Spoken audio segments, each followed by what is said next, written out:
Scotland, there will be some clear skies, a few showers which could be wintry, but many places dry through the night and cold, temperatures dropping several degrees below freezing here because of Arctic air and those clear skies. A much milder start to the day across southern parts, but it is going to be cloudy for most, and there will be some of that heavy rain around and blustery winds too. Southern counties largely dry to start off with, but cloudy across more central parts, and plenty of rain here through the morning, and across Northern Ireland and parts of Northern England, cloudy with a few outbreaks of rain at times too. The brighter story though across Scotland, and it's going to stay largely bright here through much of the day, still just a few perhaps wintry showers pushing through at times. But the bigger talking point is the very wet and windy weather that we get from Storm Claudia. Gusts of around 70 miles per hour in some exposed spots towards the northwest of England and Wales, and rainfall totals perhaps up to 100 to 150 millimetres over the high ground of southeast Wales as well. So a really unsettled day. As we go into Saturday, some of that rain will be lingering overnight, but it's going to break up and eventually ease and clear through. So a drier day for many places, still bright but chilly across the northern parts, so across Scotland. Further south, still relatively mild for the time being, but as we go through the weekend, we are going to see that Arctic air in the north plunging its way southwards, so temperatures for all dropping. Warm and cosy, with a chance of zero visibility. Boxed Boiler sponsors the weather on GB News. You could win your entire Christmas on us this year, all magically delivered to you in time for the big day. There's cash, £30,000 in tax-free cash to make your new year go with a bang. There's also a further £10,000 to spend on all the gifts. We've also got Christmas lunch for you, with £1,000 in vouchers to spend at your favourite supermarket. And finally, a festive GB News goodie bag, so there's something for everyone under the tree. For another chance to win, text WIN to 63225. One entry costs £2.50 plus one standard network rate message.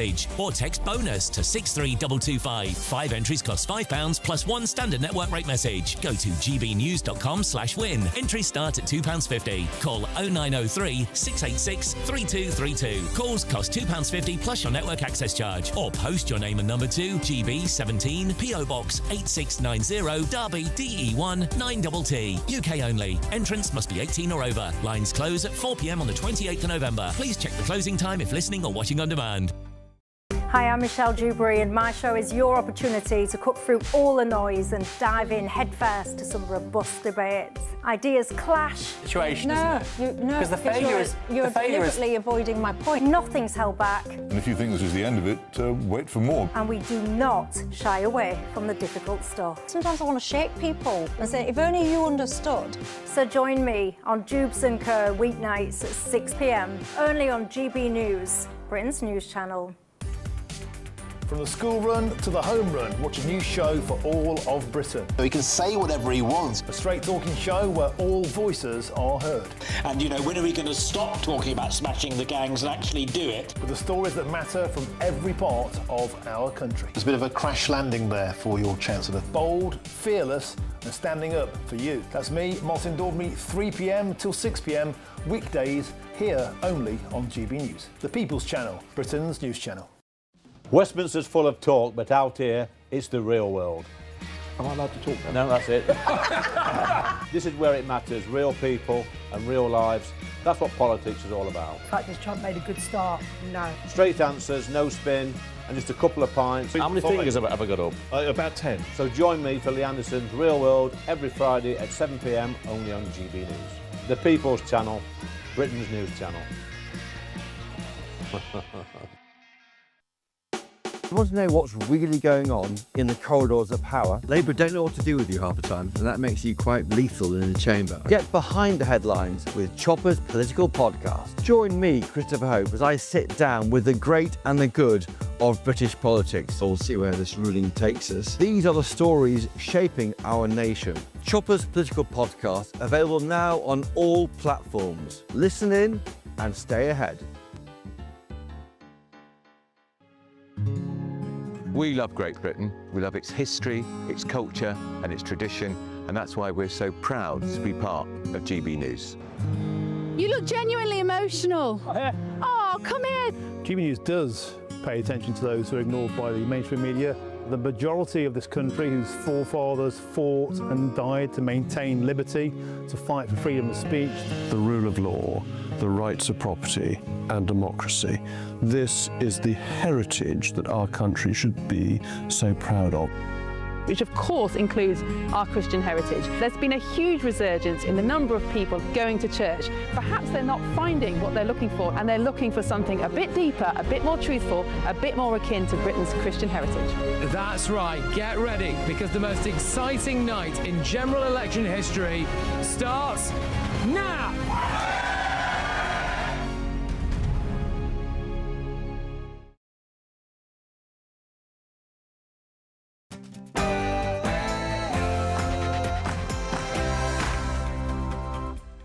Well, it's 9 p.m. I'm Patrick Christys. I'm breaking right now.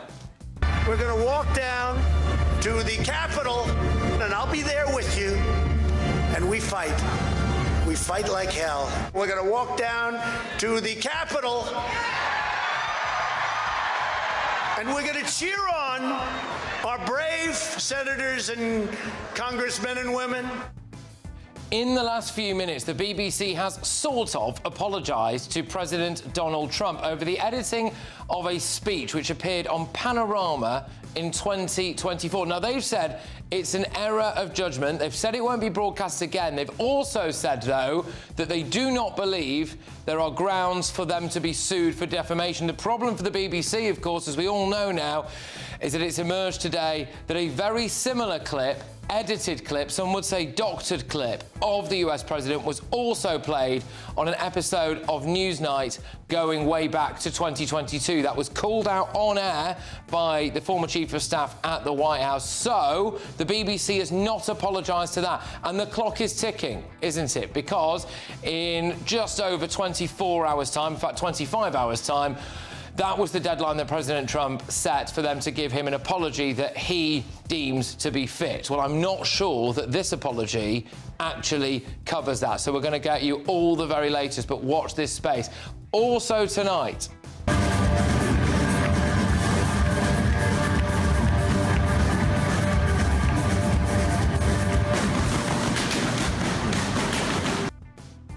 it is 10 years since the Bataclan terror attack, and of course Britain has learnt absolutely nothing from that, have we? That's just a man unfurling an ISIS flag in Regent's Park there. Also,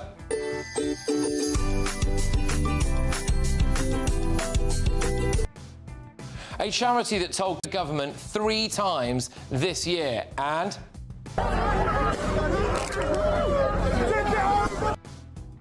Labour's getting rid of police and crime commissioners, plus How do we get it? Strike! What do we want? How do we get it? Strike!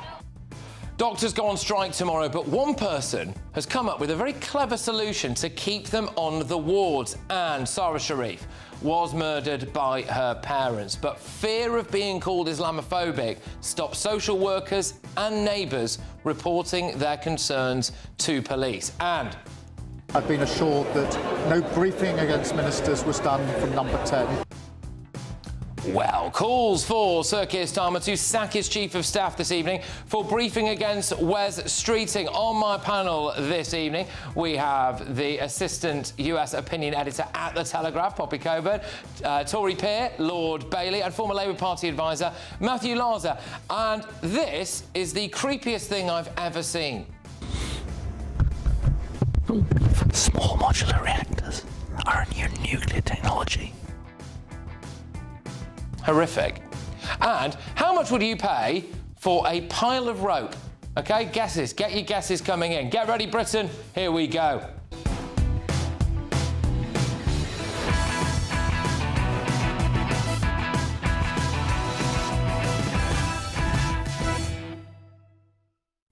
The BBC is in all sorts of trouble. That big breaking news, their apology to President Trump, I don't think he's going to accept it. Watch this space. Next.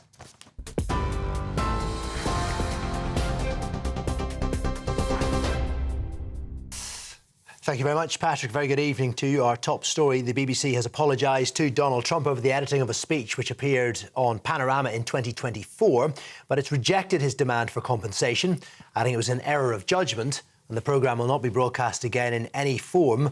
on BBC platforms. The BBC spokesperson says Chairman Samir Shah sent a personal letter to the White House to apologise for the editing of the speech in the Panorama programme, but added while the BBC sincerely regrets the manner in which the video clip was edited, we strongly disagree there is a basis for a defamation claim. Trump had said that the corporation defrauded the public. Also breaking tonight, the BBC's been accused of airing a misleading edit of the same speech by Donald Trump 2 years before it appeared on Panorama.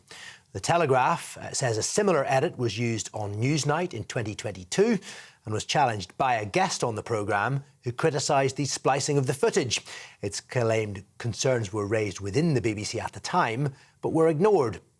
Well, reacting to this, the White House says it's clear the BBC engaged in a pattern of defamation in order to try to interfere in the presidential election. President Trump, it says, will continue to hold accountable those who traffic in lies, deception and fake news. Remember, he had given the corporation until 10 p.m. tomorrow to apologise for the Panorama documentary. And the BBC has reacted as well. We've had a statement from them. It says the BBC holds itself to the highest editorial standards. This matter's been brought to our attention and we are now looking into it. The Conservatives have accused Sir Keir Starmer of a cover-up after he concluded an investigation into briefings against cabinet ministers hours after the investigation begun. The Prime Minister has apologised to the Health Secretary Wes Streeting over claims he was plotting a leadership challenge and says he's been assured that any briefings earlier this week did not come from Downing Street. But the Conservative leader, Kemi Badenoch, says she isn't buying it. I think it is extraordinary that they believe there's no one briefing attacks on cabinet ministers when every single paper yesterday covered this story. So someone was talking, and journalists would not have run it if it hadn't come from Number 10. So this is a cover-up. They're trying to sweep this under the rug because they have allowed people to see just how much chaos and disunity there is in government. A review has identified a catalogue of missed opportunities to save 10-year-old Sarah Sharif before she was murdered by her father and stepmother. It found council staff tried to check on her the day before she died but went to the wrong address, adding the 10-year-old should never have been placed in the care of her father and stepmother, describing the killers as a lethal combination. And the Prince of Wales has opened a new access road for Mousehole Football Club in Cornwall, ending years of travel difficulties for players and fans. William, who's also the Duke of Cornwall, helped bring together local businesses and funds to build the road. The project has also created new space for parking and community events. Locals have called it a game changer. Those are your headlines. Now back to Patrick. You can now watch GB News live across the United States of America and the world on Truth Plus. Scan the QR code to find out more or visit gbnews.com/truth.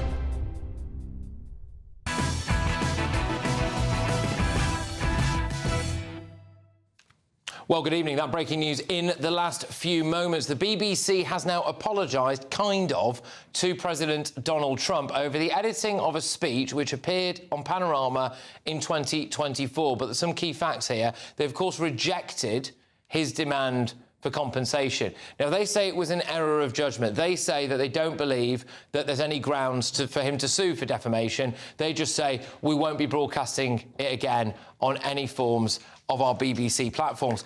Now, I don't think this goes far enough. I'm going to explain to you why in a second, but let's just remind ourselves of that Panorama clip for which they have now kind of apologised.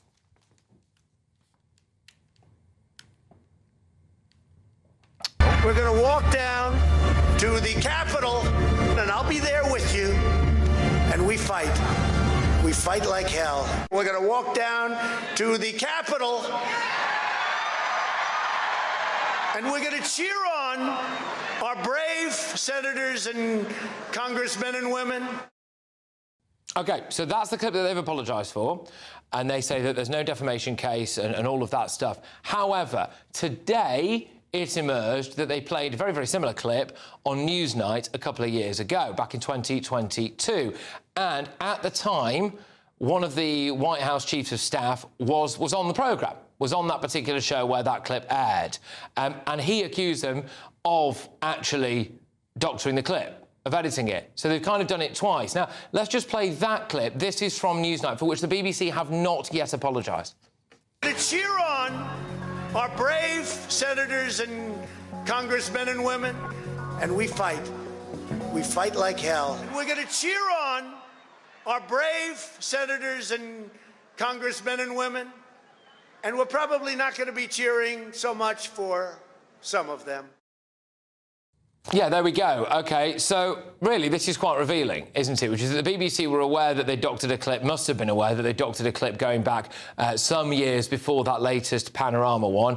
A BBC spokesperson says that the chairman of the BBC, Sarah Sharif, has sent a personal letter to the White House this evening to apologise for the editing of that Panorama clip.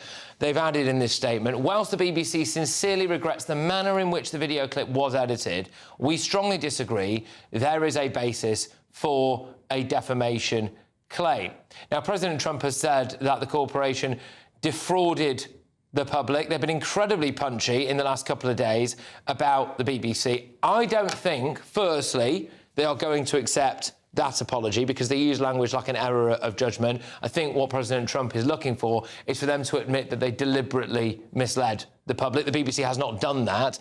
Also, of course, there is that big news today that it's happened not once but twice. And like I said as well, you know, this goes back now a couple of years. In response to the latest claims, so the ones that emerged in the Daily Telegraph today about the fact that the BBC have got form for this, the BBC said, the BBC's matter has been brought to our attention and we are now looking into it. So, basically, the deadline for President Trump to accept the BBC's apology is 10 p.m. UK time tomorrow. So we'll be live on air. So I don't think he's going to accept that apology. I also think at minimum he's going to want another one.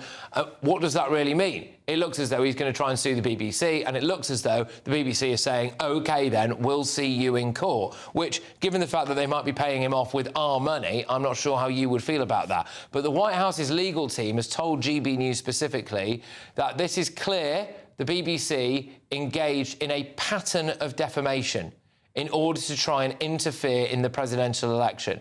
President Trump will continue to hold accountable those who traffic in lies, deception and fake news. So the language there from the White House today, responding to the new allegations, is that as far as they are concerned, the BBC is guilty of a pattern of defamation. You will note, of course, that in that mealy-mouthed apology the Beeb have just given, they deny that there is any case of defamation. This is not getting resolved, is it? It's not getting resolved. Let's get the thoughts of my panel. We are going to the Assistant US Opinion Editor at the Daily Telegraph, Poppy Coburn, Tory peer Lord Bailey and former Labour Party advisor Matthew Larser. Right, OK, so this is kind of breaking all around us. We're going to keep one eye on the White House's social media feeds, and I know we're going to them for comment as well, so we'll see. We'll see what they say. That early response, by the way, was from the White House's legal team. So, Poppy, it's your paper that has brought a lot of this to people's attention. So, what do you make of where we are as of this moment in terms of that apology and the subsequent scandal as well? I mean, you can't think of worse timing for the BBC, can you? Just as they have, released this kind of very begrudging apology, which is,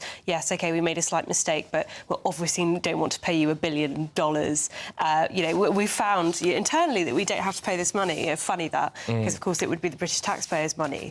That then coming at the same time as this story that Newsnight had played another doctoring of the storming of the Capitol and all of the news around that from Donald Trump. And what's so remarkable about this story is Mick Mulvaney, who was actually a guy who quit his role as Chief of Staff over the storming of the Capitol, so he was no fan of Donald Trump, said, live on air, that's wrong. Like, you've doctored that clip.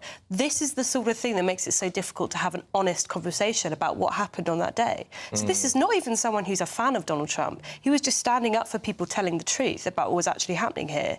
And I think, it's such a basic... Be a journalist myself, you're a journalist too.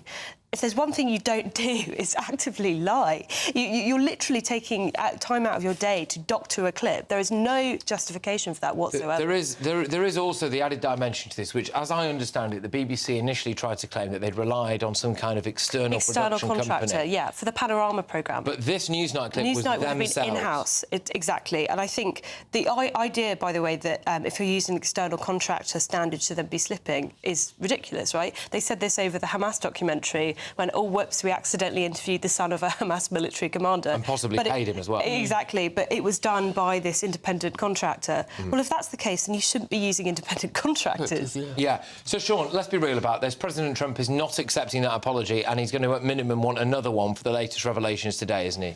I think I want to focus on two areas. Firstly is, this has continually been talked about as a mistake. It is not a mistake.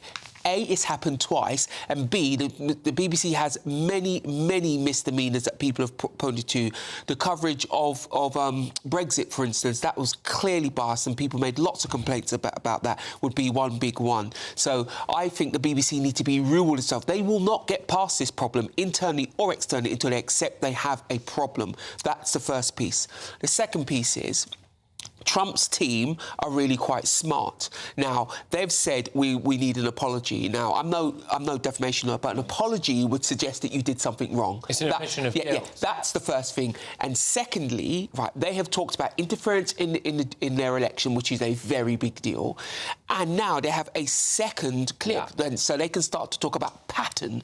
And I think the BBC could be in a very serious position. But this is why this is very serious, because the BBC could lose an inordinate amount of our money. The BBC is not some joke, and I think the BBC will always fall over until somebody else external will judge them. Unlike this channel, they are not overlooked by Ofcom. So again, just to say that when that second clip, the second doctored clip, which was played out a couple of years before the Panorama one, was revealed, we went to the White House for comment today. The White House's legal team got back to us and said that that was, as far as they were concerned, clear evidence of a pattern of defamation and the attempted interference in their election. That's what they are saying. So they're not going to accept this apology. I think that's reasonable to say. So what happens now for the BBC? It's quite hard to interfere in an election when you can't watch the programme in question in the country where the election is being held. I suppose they would say social media clips. I'm not sure it was even anybody bother clipping it on social media, the Newsnight clip. If they had, we might have seen it before 5 years ago.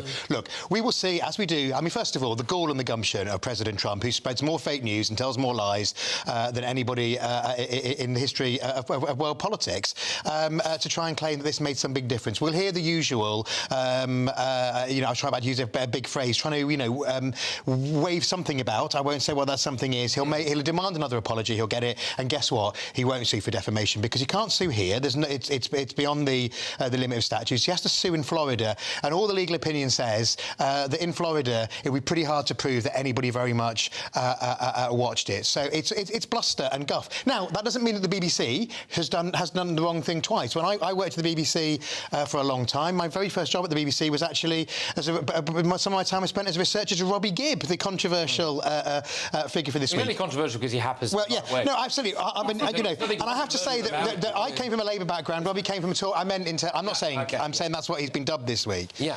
Robbie came from a Tory background. I came from a Labour background. We would both never have done anything like this. And if you do put two bits of a clip together, you know what the practice is. You put a dip in so that it's absolutely clear that there's a white flash, that there's a gap between the two bits. Look, Matthew's take on it is one way of looking at it, and Matthew obviously has a political... And always the right one. But the one thing I will say, the use of the words interfere in our election are very incendiary to Americans. Now, there'll be a lot of Americans who are not a Trump fan, but they won't like that notion, and we shouldn't be doing that with our best ally. Yeah, well, no, quite. Can we just... Sorry, could we... is there any chance we might be able to play...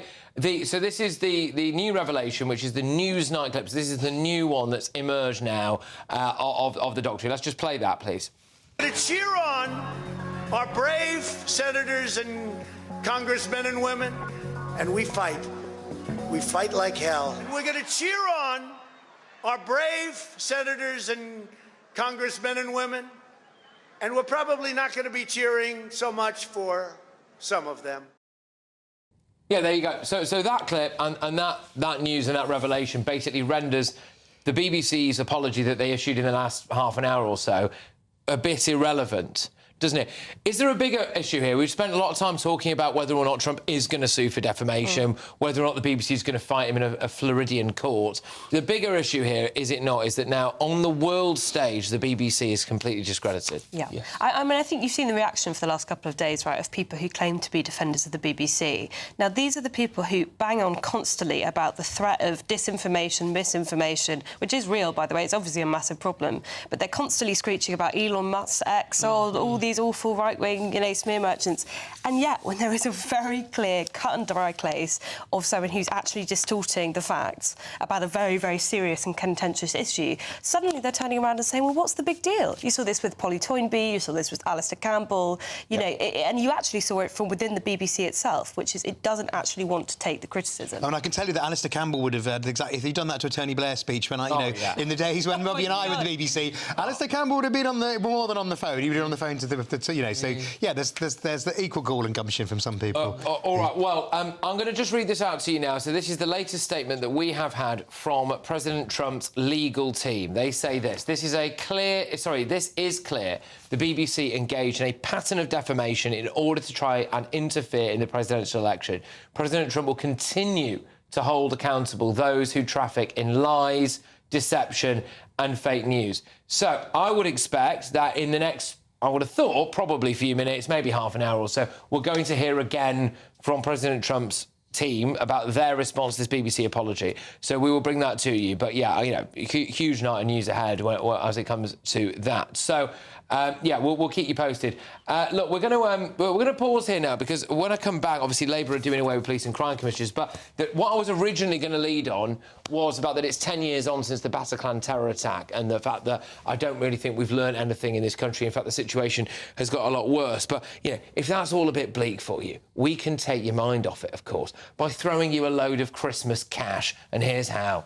We could be delivering the perfect Christmas to you this year with your chance to win everything you need to celebrate the festivities. There's £30,000 in tax-free cash to make 2026 the best year yet. A further £10,000 cash to spend on gifts for all the family. There's £1,000 to spend in your favourite supermarket. Christmas lunch is on us. And a festively themed GB News goodie bag, and we'll get it all to you in time for the big day. For another chance to win, text WIN to 63225. One entry costs £2.50 plus one standard network rate message. Or text BONUS to 63225. 5 entries cost £5 plus one standard network rate message. Go to gbnews.com/win. Entries start at £2.50. Call 0903 686 3232. Calls cost £2.50 plus your network access charge. Or post your name and number to GB17 PO Box 8690 Derby DE1 9TT. UK only. Entrance must be 18 or over. Lines close at 4 p.m. on the 28th of November. The winner may be contacted live on GB News, week commencing the 8th of December. Please check the closing time if listening or watching on demand. Good luck. All right, well, still ahead, of course, going to be keeping you right up to date with that developing story about the BBC apologising to President Trump. But today, of course, marks the 10th anniversary of that devastating Bataclan and Paris terror attack. And Britain, in my view, has learned absolutely nothing. That's coming up soon. But first...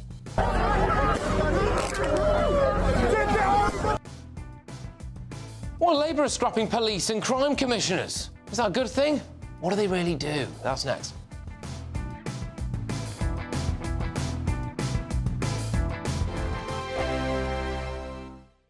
Britain deserves a newsroom that puts the facts and your voice first. Well, and that's what you get on GB News. Lively debates, lively conversation. And we're not afraid to hold power to account. And each other. So join me, Andrew Pearce. And me, Miriam Cates, for Britain's Newsroom, weekdays from 9:30 on GB News. Mornings don't have to be tiresome, especially if you have the right company.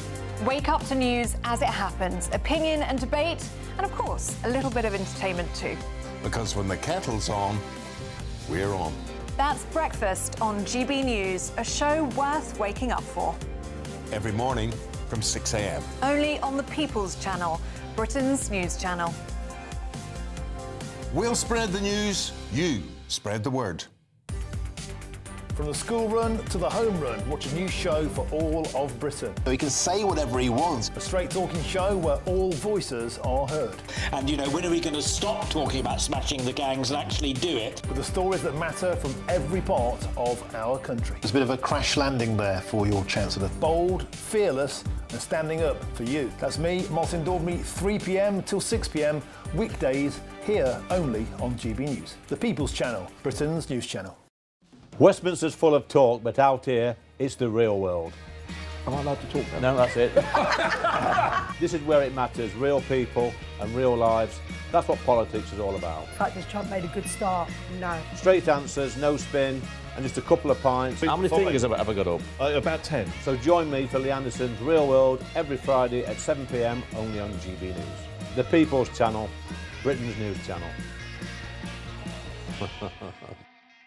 No matter the state it's in, this is our nation. Join me, Jacob Rees-Mogg, for a genuine, honest discussion on where we have been, where we are going, and where we are with the people who set the direction. Tune in to State of the Nation every Monday to Thursday, 8 to 9 o'clock. Only on GB News.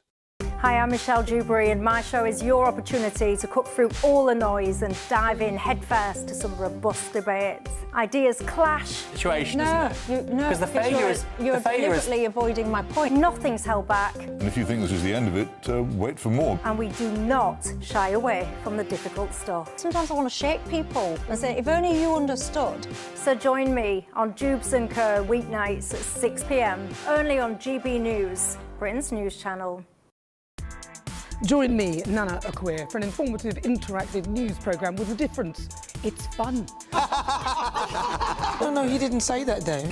I'm so surprised. I think there's an element of truth to that. Join me from 3 p.m. every weekend, only on GB News, Britain's news channel.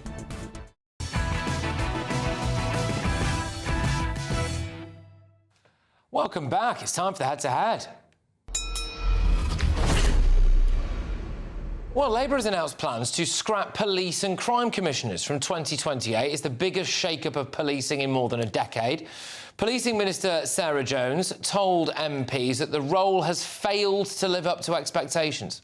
The model has failed to live up to expectations.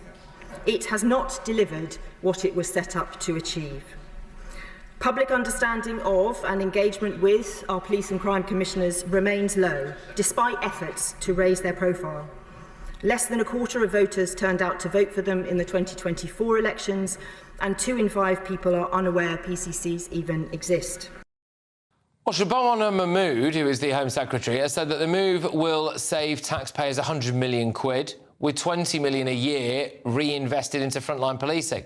Some warn that the change risks creating an accountability vacuum, with others calling police and crime commissioners an expensive experiment that's failed. Look, is it right that we're scrapping them? Very pleased to be joined now by Surrey Police and Crime Commissioner Lisa Townsend, thank you, and former editor of Labour List, Peter Edwards. Thank you so much. Peter, I'm going to start with you. It says in my notes here that you think that police and crime commissioners are pointless. So would you like to explain to Lisa why you think she's pointless?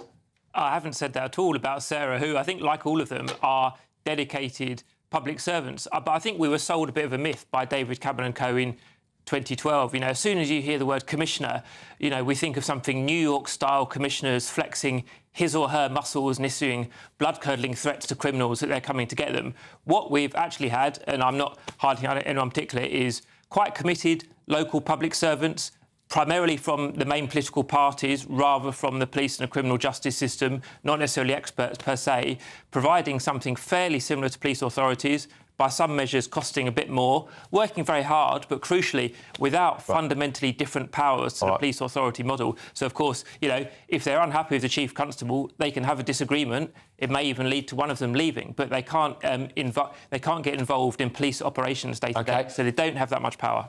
Lisa, you were shaking your head there. Go on. So how do you feel about what Peter said, and of course ultimately your scrapping? Yeah, I'm really sorry to hear that Peter didn't understand PCCs and obviously didn't understand them in 2012 and clearly doesn't understand them now. We are very purposefully not involved in operational policing. I'm sorry that he's confused us with Batman and Commissioner Gordon. That's very much the role of the Chief Constable, who has operational independence, quite rightly, not just from us, but from the government as well, from the Home Secretary. PCCs were never brought in to be operational, and we do have significantly more powers actually than police authorities had. For a start, we can commission, which police authorities did not. I mean, they're one of the most important roles that I carry out as Surrey's Police and Crime Commissioner, and actually every Police and Crime Commissioner. The thing that I will keep doing, and I know Police and Crime Commissioners across the country, despite today's announcement, will keep doing right up until we stop doing it, is making sure that we are there for our communities. This is a really, really sad day for the most vulnerable people in our communities, for our victims, because that's actually what PCCs are there to do. We are the victim's voice, as well as, yes, holding the Chief Constable to account. We are democratically elected. I mean, the most powerful and actually also probably the worst PCC in the country has been Sadiq Khan. I think has done an awful lot of us a disservice. But I'm really sorry that Peter doesn't understand PCCs. I think that's a real shame, and it's part of the problem. But it's interesting that essentially our failure, according to the Minister, is down to the fact that we didn't publicise ourselves enough. We've been getting on with the job. OK, go on, Peter. Look, I mean, I'm not going to get into the personal jibes. I mean, Lisa's obviously got the word confused written down on a post-it note in front of her, and she hit that line repeatedly. But that's not really what people are interested in. I think the challenge is, if the role is so successful with such a widespread benefit, why do so few people bother turning up to vote? Turnout's around about 23%. On average. Why are the general public so disinterested and so unaware of this role's existence? Well, go on, Lisa. Yeah, why? Yeah, I mean, certainly. I mean, turnout in the last election, my last election was 30%. It's not high enough. But then I've seen lower turnouts for council elections in Surrey in recent years, and nobody's suggesting, quite rightly, that we scrap them. I should say I don't need post-it notes. I'm fully aware of what I think and perfectly able to articulate my thoughts. But yeah, I think it's like I said, I just think it's a really, really sad day for victims, because these anonymous police boards, I'm afraid, is bringing us back to the dark days of councillors elected, obviously, by constituents in a small ward, being there and having these discussions behind closed doors. They're not going to be paid to do the job every day the way PCCs are, and that's not going to be their interest. They'll meet with the Chief Constable maybe, I don't know, once every couple of months. They won't be holding to account. Like I said, I think it's a really sad day for our communities and for our vulnerable people. OK, all right. Well, look, yeah. Okay, Lisa, can I just ask you very, very quickly? Sorry about this, but it's going to have to be quite tight. So, with respect, what is it that police and crime commissioners actually do? Because a lot of my viewers and listeners at home right now might be like, well, they know they've got one, but they're not always entirely sure what they do. So, go on. So according to the legislation, we are responsible for the totality of policing in our policing areas. So that's basically everything that's not operational. So it's all of the money, it's the estate, it's holding the Chief Constable to account, it's raising council tax in our areas, and we're held democratically accountable for that. Police authorities will presumably have some of these powers, but without having any democratic accountability for it. OK, Peter, final word to you, just quickly then. You know, there is a concern that this is part of a bigger plan by Labour to actually do away with some of the more local county police forces and do these larger regional police forces, which, of course, has, I think, largely failed in Scotland. They're following a failed model. Would you agree with that? Yeah, I don't know about Scotland, but yeah, you're right. There is one police Scotland where there used to be Grampian Police and Highland Police and Lothian Police and so on and so on. And I certainly wouldn't want to see that model introduced in England. I think perhaps Lisa's answer summed it up, really. It was quite, process answer. She was right. She described the job, but she didn't really describe the successes of the role. And I think many of us, are still unclear what the successes of the role are. And obviously we're going through local government reorganisation in England much more widely. Sadly, that kind of happens every generation anyway. Oh, all right. Clearly, no one's going to agree here, are they? But it's a head-to-head for a reason. So, look, I'll email Peter separately with the successes.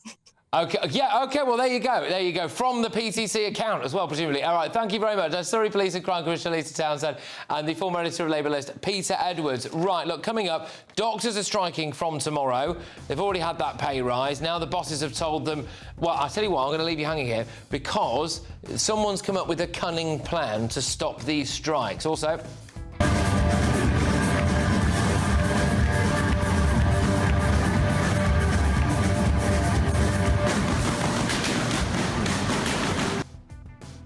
It's 10 years on from the Bataclan and Paris terror attacks, and Britain has learnt nothing. That's next. Good evening. This is your GB News weather forecast from the Met Office. Storm Claudia is heading our way. It's going to bring some very wet and windy weather across parts of central and southern England and Wales. Now, the low itself was named by the Spanish Met Service because it's already brought heavy thundery rain across parts of Spain and Portugal. But now we're going to see some of that wet weather pushing in from the south. Starting off overnight, a band of rain will push in across many parts of England and Wales, but more wet weather to come as we go through tomorrow. Actually, across much of Scotland, there will be some clear skies, a few showers which could be wintry, but many places dry through the night and cold, temperatures dropping several degrees below freezing here because of Arctic air and those clear skies. A much milder start to the day across southern parts, but it is going to be cloudy for most, and there will be some of that heavy rain around and blustery winds too. Southern counties largely dry to start off with, but cloudy across more central parts, and plenty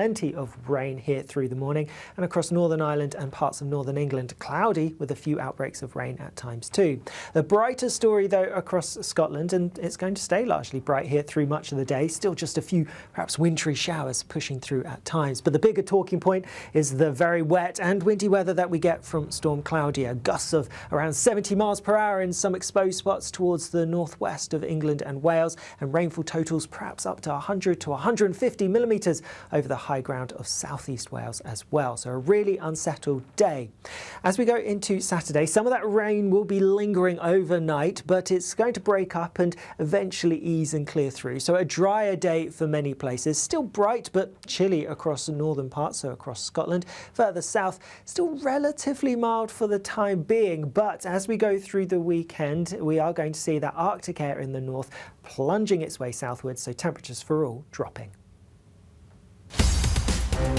In the GB newsroom, we bring you the news as it happens. With our team of dedicated journalists across the UK, we're ready to keep you up to date with what's happening every half an hour, every single day. Bulletins here on GB News, the People's Channel, Britain's news channel. Britain deserves a newsroom that puts the facts and your voice first. Well, and that's what you get on GB News. Lively debates, lively conversation. And we're not afraid to hold power to account. And each other. So join me, Andrew Pearce. And me, Miriam Cates, for Britain's Newsroom, weekdays from 9:30 on GB News. At GB News, we love to hear from you, our loyal community. So drop us a line at gbnews.com/yoursay. There you can talk to each other and also to the presenters live on air. gbnews.com/yoursay, because GB News is your channel, Britain's news channel.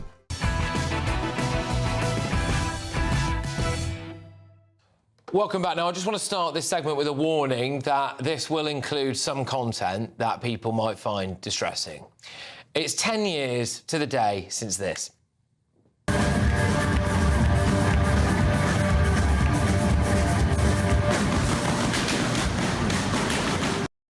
That was the start of the Bataclan terror attack, where 90 people were killed, and ISIS fanatics also did this the same evening. Just now, a bomb exploded. It sounds like it's at the Stade de France. Second explosion at the Stade de France. Run, run, get away. It's an attack. In total, 130 people were killed in the name of Islamist jihad. Some of the attackers left France and Belgium to go and fight for ISIS in Syria and were then allowed to return. 2 others came to Europe posing as refugees. Everyone lit candles. They lay wreaths. I mean, do you remember when everyone changed their profile pictures to the French flag to show solidarity? That evening should have been a wake-up now moment. But what lessons did Britain learn? Well, we allowed more than 400 ISIS fighters to come back to Britain. Today, just this morning actually, there were calls for ISIS bride Shamima Begum, who reportedly helped sew jihadi suicide bombers into their explosive vests, to also be allowed to come back to Britain. The concern that I have is in this country, we currently have a system whereby you are not stripped of your citizenship for the criminality that you may have committed or alleged to have committed, but you are stripped of your citizenship because of the heritage of your parents and grandparents. So had Shamima Begum's father not been born in Bangladesh, then Shamima Begum would not have been stripped of her citizenship. We've allowed terrorists to come to Britain across the Channel, posing as refugees. We've had the Manchester Arena attack, where the son of Libyan refugees blew himself up in a room full of children. We've had the London Bridge and Borough Market terror attack, where an Islamist called Quram Butt was one of the attackers. He was part of a Channel 4 documentary called The Jihadi Next Door, during which he unfurled an ISIS flag in Regent's Park.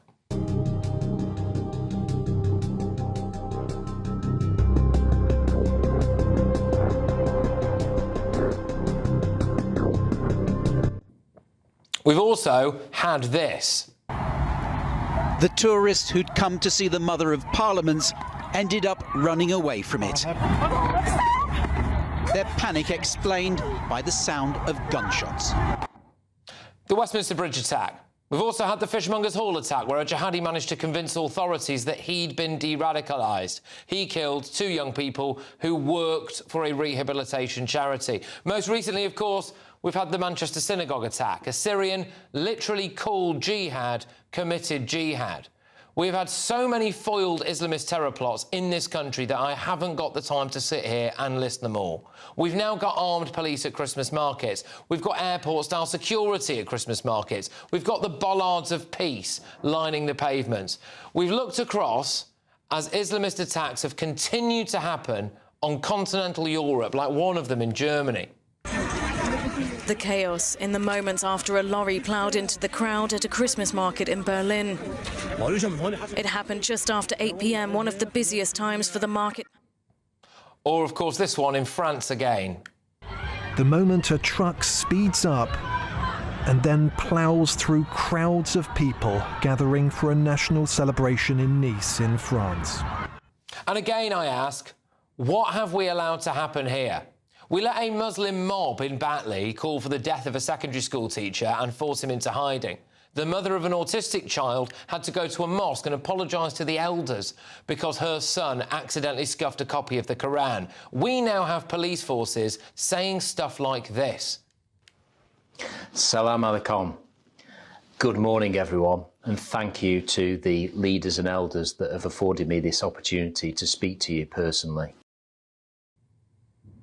We have a record number of Islamists on terror watch lists, and as far as I can tell, in Britain, 10 years on from the Bataclan and Paris attack, we have spent more time focusing on claims of Islamophobia than confronting actual Islamist terrorism. Let's get the thoughts of my panel. We, of course, have the Telegraph's Poppy Coburn, Tory peer Lord Bailey, and ex-Labour Party advisor Matthew Larzer. Sean, I'll start with you. 10 years on, we've learnt nothing. In fact, it's got worse, hasn't it? I think the thing I've always said, I've said a number of times in this show, I'm a little bit worried about the idea that we can re-educate people. You're talking about someone who's at the very least prepared to commit a criminal act, and in many cases a murderous criminal act, and we think a couple of weeks with some right-on psychologist and you're going to give away, you're going to change your worldview. I've always been sceptical of that. The London Bridge attacks show me that my scepticism is placed in the right place. But the real worry for me is we have had lots and lots of uncontrolled immigration. I would be stunned if that doesn't generate some kind of problem in this area. I know that our security services have been very, very good at foiling plots, but they only need to get lucky once. We need to get lucky every single day. Probably the lunacy of that Bataclan attack there, where it was committed by a combination of returning ISIS fighters and also fake refugees. Yeah. ISIS fighters who, by the way, were bragging that they could travel anywhere around Europe and that they couldn't be stopped. I mean, I think, well, if after this appalling terror attack, right, you think all of society would come out and say this is horrific. I mean, you cannot think of anything more inhuman. They tried to do a minute's silence across all French schools schools in the immediate aftermath of the Bataclan attack. 150 schools refused to do the silence. The pupils refused to engage in the silence. That is what we're talking about when we say there's an integration problem, an extremism problem that's around Europe right now. And what has changed in the 10 years is, OK, you don't have the Islamic State problem where it's organised terror attacks. You have this ambient jihadism. You have these people who could be radicalised and trained how to make a bomb, just to drive a car into a crowd, you know, or you know, to blow yourself up online. And there's very little way for authorities to actually stop those that's people. the scary part. So there's a lot of people out there in the UK who could, at any moment, just...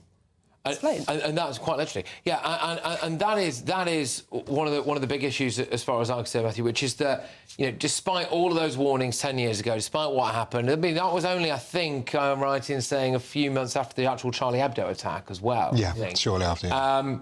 We've actually allowed the problem to carry on, get worse, and the British public, us, you, me, all of our viewers and listeners, are just going to have to sit back and wait for the next one, aren't we?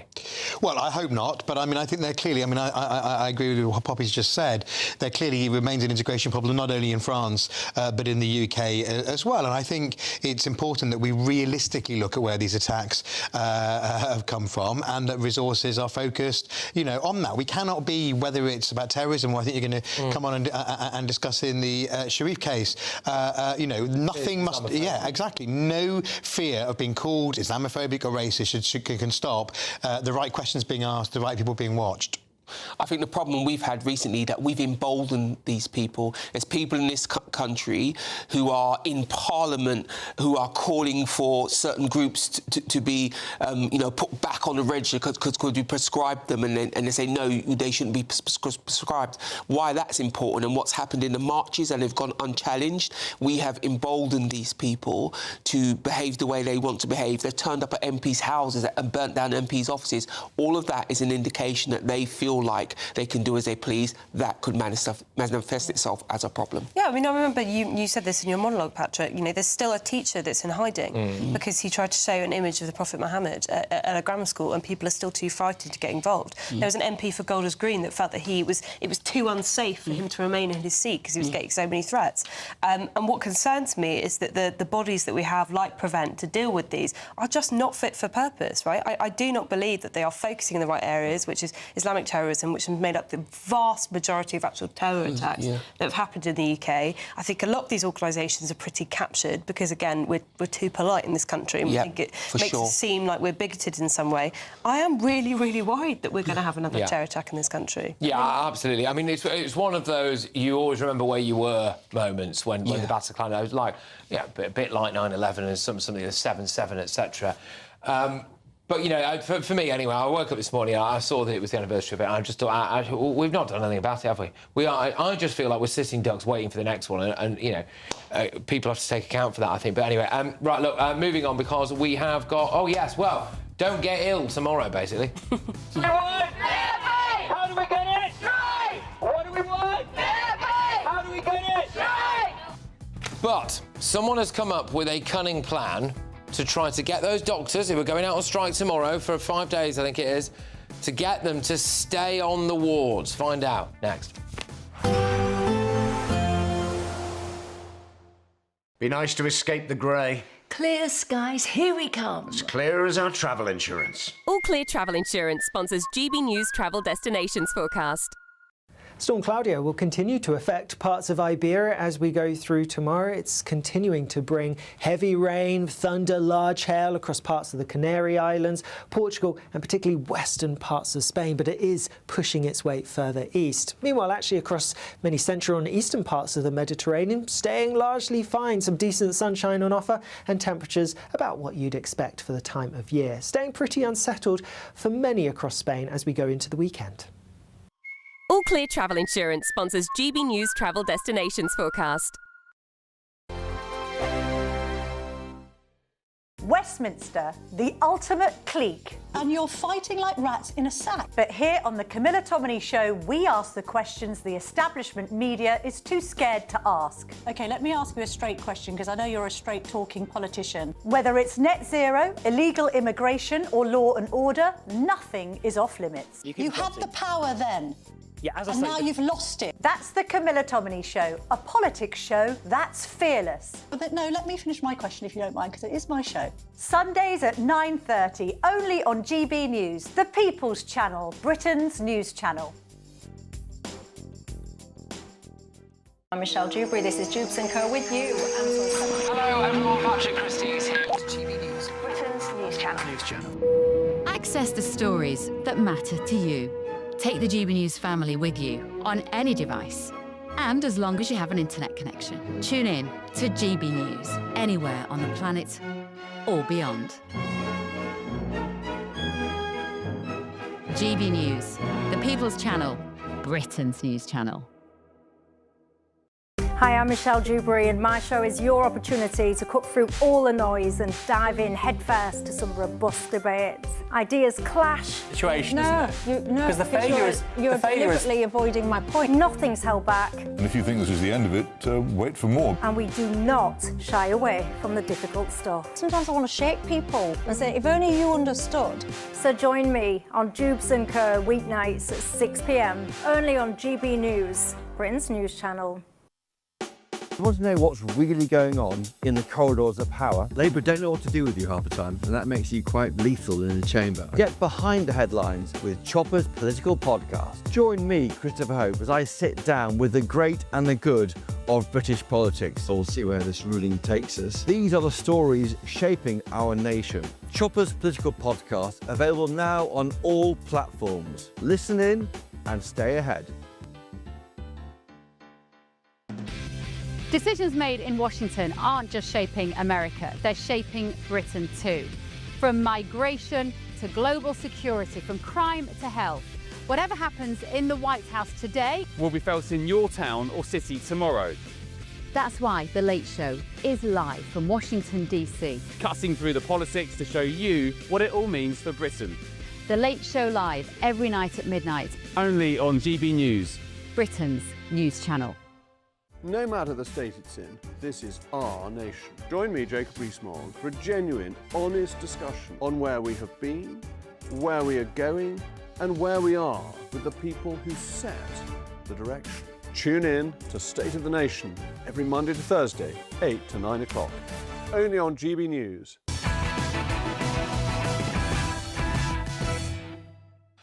Welcome back. Doctors in Britain are striking again from 7 a.m. tomorrow, just as we head in to what is being described as the worst flu epidemic in recent years. You might remember that last year they got roughly a 29% pay increase. The chief executive of NHS England, though, Jim Mackey, has come up with what he clearly believes is a cunning plan to foil these strikes.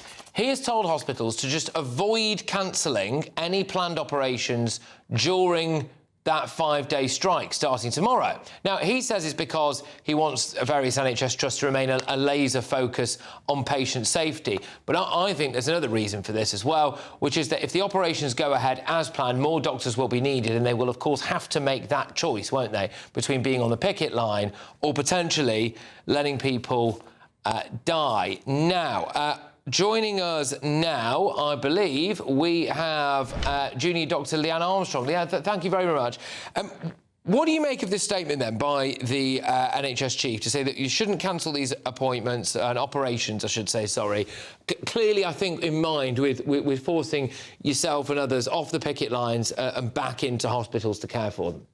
Yeah, I mean, for most junior doctors, in fact, for all junior doctors, you don't actually have to tell your trust if you're striking or not. So generally, trust should kind of presume that doctors won't be going into work, which means that they'll have to make provisions in terms of locum work or other kind of arrangements to make sure that there is coverage.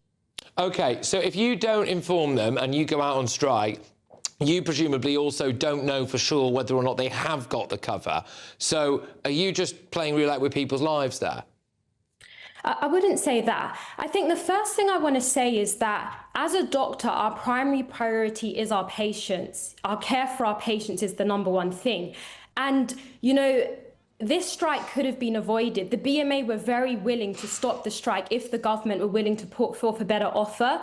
and that hadn't been done, which is why we're having to strike. And I need people to understand that we're striking for two main reasons here. Pay, as everybody knows, because when we compare to 2008, we have a 20% reduction in real terms. Were you, sorry, just in 2008, do you mind me asking, how old were you?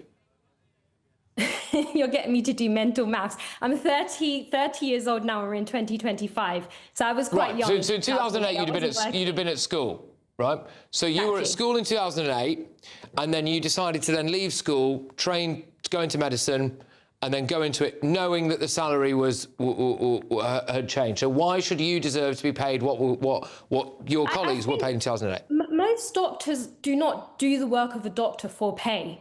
But when you're a doctor who is working really hard, you're often doing overtime and other pressures are on you. And if you're struggling to be able to pay for just your basic living, you're struggling to be able to pay for your rent or your mortgage as well as your car. There's all of the other financial pressures that come with training. There are examinations that we need to pay for, study courses. It's very, very difficult. And in addition to the pay, we're also striking because, you know, there is no job security. Even if I use myself as an example, I've just started GP training program. This year was one of the most competitive years ever. Over 15,000 people applied for about 4,300 jobs. I know one of the concerns that we have there is that we also employed something along the lines of 20,000 foreign doctors, when really maybe we should be employing more people we've trained here. Very quickly, I'm sorry, I've only got a few seconds. If you're out on the picket line tomorrow, you get a phone call, someone's dying in that hospital, will you go in? Personally, if I mean that scenario wouldn't happen, but if that were the case and there was a doctor that was dying and their life depended on me, then yes. Well, it depends on someone as the doctor, in that scenario, but that just wouldn't happen. But you'd have to be drag kicking and screaming in. The hospitals need to be responsible for putting provision in place because we don't have to say that we're striking, so that responsibility doesn't fall on us. Strong words. All right, Leanne, thank you. All right, cheers. Leanne Armstrong there as a junior doctor. I will just at this point out that the support for junior doctors' strike has gone from 65% to now 52% of people oppose it. When I come back, loads more for the BBC versus Trump. Expect warm spells with the odd rude interruption. Boxed Boilers sponsors the weather on GB News. Good evening. This is your GB News weather forecast from the Met Office. Storm Claudia is heading our way. It's going to bring some very wet and windy weather across parts of central and southern England and Wales. Now, the low itself was named by the Spanish Met Service because it's already brought heavy thundery rain across parts of Spain and Portugal. But now we're going to see some of that wet weather pushing in from the south. Starting off overnight, a band of rain will push in across many parts of England and Wales, but more wet weather to come as we go through tomorrow. Actually, across much of Scotland, there will be some clear skies, a few showers which could be wintry, but many places dry through the night and cold, temperatures dropping several degrees below freezing here because of Arctic air and those clear skies. A much milder start to the day across southern parts, but it is going to be cloudy for most and there will be some of that heavy rain around and blustery winds too. Southern counties largely dry to start off with, but cloudy across more central parts and plenty of rain here through the morning, and across Northern Ireland and parts of Northern England, cloudy with a few outbreaks of rain at times too. The brighter story though across Scotland, and it's going to stay largely bright here through much of the day, still just a few perhaps wintry showers pushing through at times. But the bigger talking point is the very wet and windy weather that we get from Storm Claudia. Gusts of around 70 miles per hour in some exposed spots towards the northwest of England and Wales, and rainfall totals perhaps up to 100 to 150 millimetres over the high ground of southeast Wales as well. So a really unsettled day.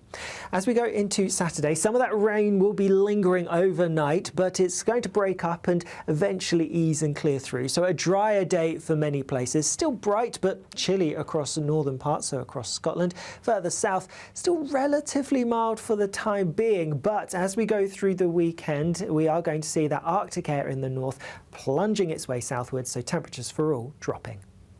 Expect warm spells with the odd rude interruption.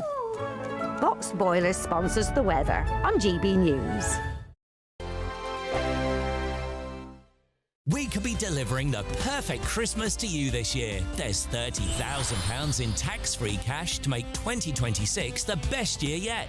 A further £10,000 cash to spend on gifts for all the family. There's £1,000 to spend in your favourite supermarket. And a festively themed GB News goodie bag, and we'll get it all to you in time for the big day. For another chance to win, text WIN to 63225. One entry costs £2.50 plus one standard network rate message. Or text BONUS to 63225. 5 entries cost £5 plus one standard network rate message. Go to gbnews.com/win. Entries start at £2.50. Call 0903 686 3232. Calls cost £2.50 plus your network access charge. Or post your name and number to GB17 PO Box 8690 Derby DE1 9TT. UK only. Entrance must be 18 or over. Lines close at 4 p.m. on the 28th of November. Please check the closing time if listening or watching on demand. Good luck. Hi, I'm Michelle Dewberry, and my show is your opportunity to cut through all the noise and dive in headfirst to some robust debates. Ideas clash. Situation, isn't it? Because the failure is you're deliberately avoiding my point. Nothing's held back. And if you think this is the end of it, wait for more. And we do not shy away from the difficult stuff. Sometimes I want to shake people and say, if only you understood. So join me on Jubes & Co. weeknights at 6 p.m. only on GB News, Britain's news channel. Join me, Nana Akweer, for an informative, interactive news programme with a difference. It's fun. No, he didn't say that, though. I'm so surprised. I think there's an element of truth to that. Join me from 3 p.m. every weekend, only on GB News, Britain's news channel. From the school run to the home run, watch a new show for all of Britain. So he can say whatever he wants. A straight-talking show where all voices are heard. And, you know, when are we going to stop talking about smashing the gangs and actually do it? With the stories that matter from every part of our country. There's a bit of a crash landing there for your Chancellor. Bold, fearless and standing up for you. That's me, Martin Daubney, 3 p.m. till 6 p.m, weekdays, here only on GB News. The People's Channel, Britain's news channel. Britain deserves a newsroom that puts the facts and your voice first. Well, and that's what you get on GB News. Lively debates, lively conversation. And we're not afraid to hold power to account. And each other. So join me, Andrew Pierce. And me, Miriam Gates, for Britain's Newsroom, weekdays from 9:30 on GB News. Britain was once the envy of the world. But look around. A nation that no longer knows what it is or where it's going. A country that's broken. How do we fix Britain? How do we bring it back? Friday night with Matt Goodwin at 8 p.m, only on GB News.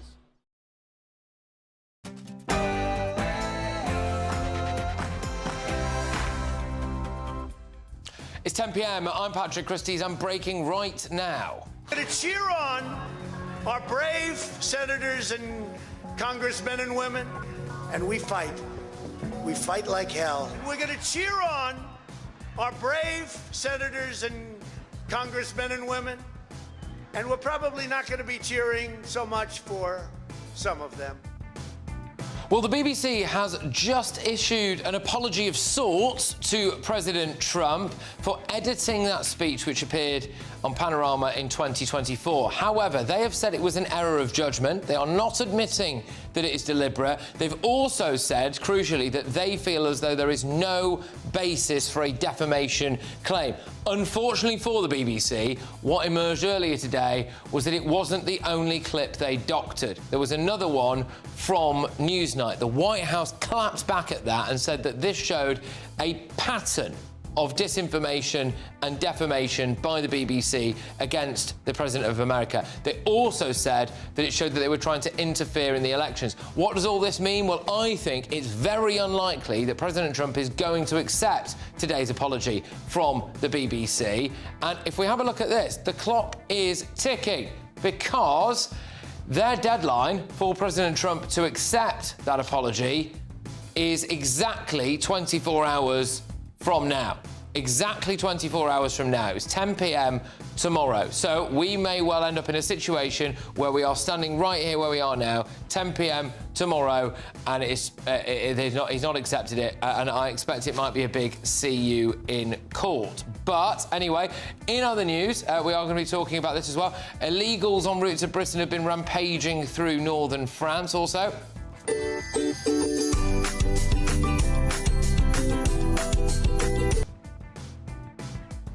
Well, a charity that told kids to write love letters to asylum seekers has met with the Labour government 3 times this year and...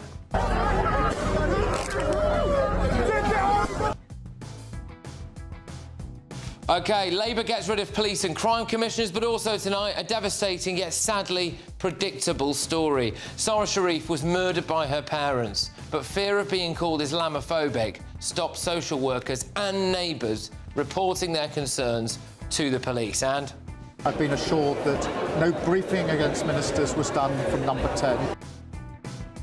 Calls now for Sir Keir Starmer to finally sack his chief of staff for briefing against Wes Streeting. On my panel tonight, we have the Daily Telegraph's Poppy Coburn, we've got Conservative peer Lord Bailey, and former Labour Party advisor Matthew Larser, and this is the creepiest thing I've seen in a very long time. Small modular reactors are near nuclear technology.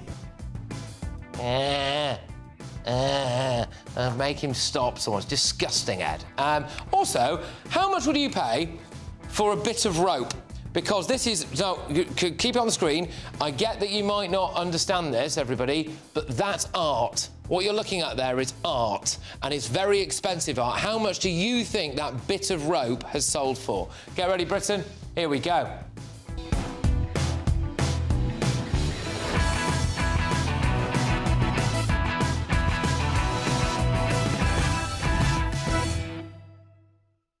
Well, all the updates, of course, on President Trump versus the BBC. Expect some developments coming your way shortly. But, as well, illegal migration fanatics are now indoctrinating Britain's kids. That's next.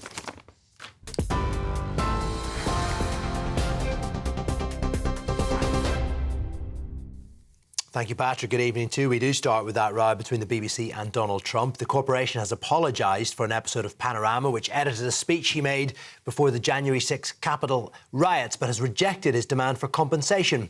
The BBC said the edit gave the mistaken impression that President Trump had made a direct call for violent action, adding it was an error of judgment and the programme will not be broadcast again in this form on any BBC platforms. However, a spokesperson added, while the BBC sincerely regrets the manner in which the video clip was edited, we strongly disagree there's a basis for a defamation claim. There's been no reaction yet from the White House. The apology came shortly after the BBC was accused of airing a misleading edit of the same speech by Donald Trump 2 years before it appeared on Panorama.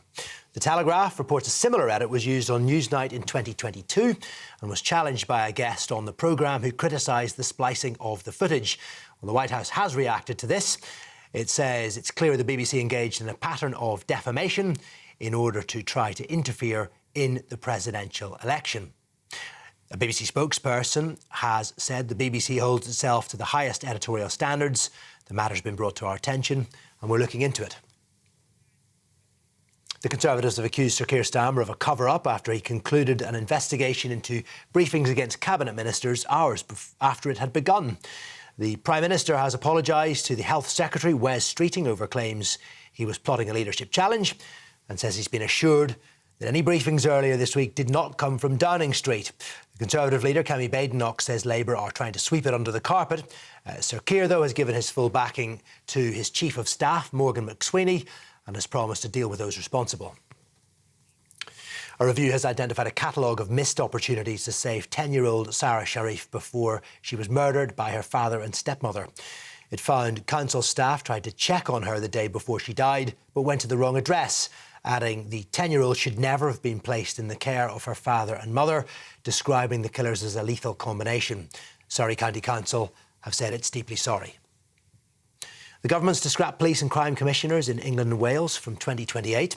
They were established by the Conservatives in 2012 to improve accountability and community relations, with the role of setting budgets for police forces and appointing chief constables.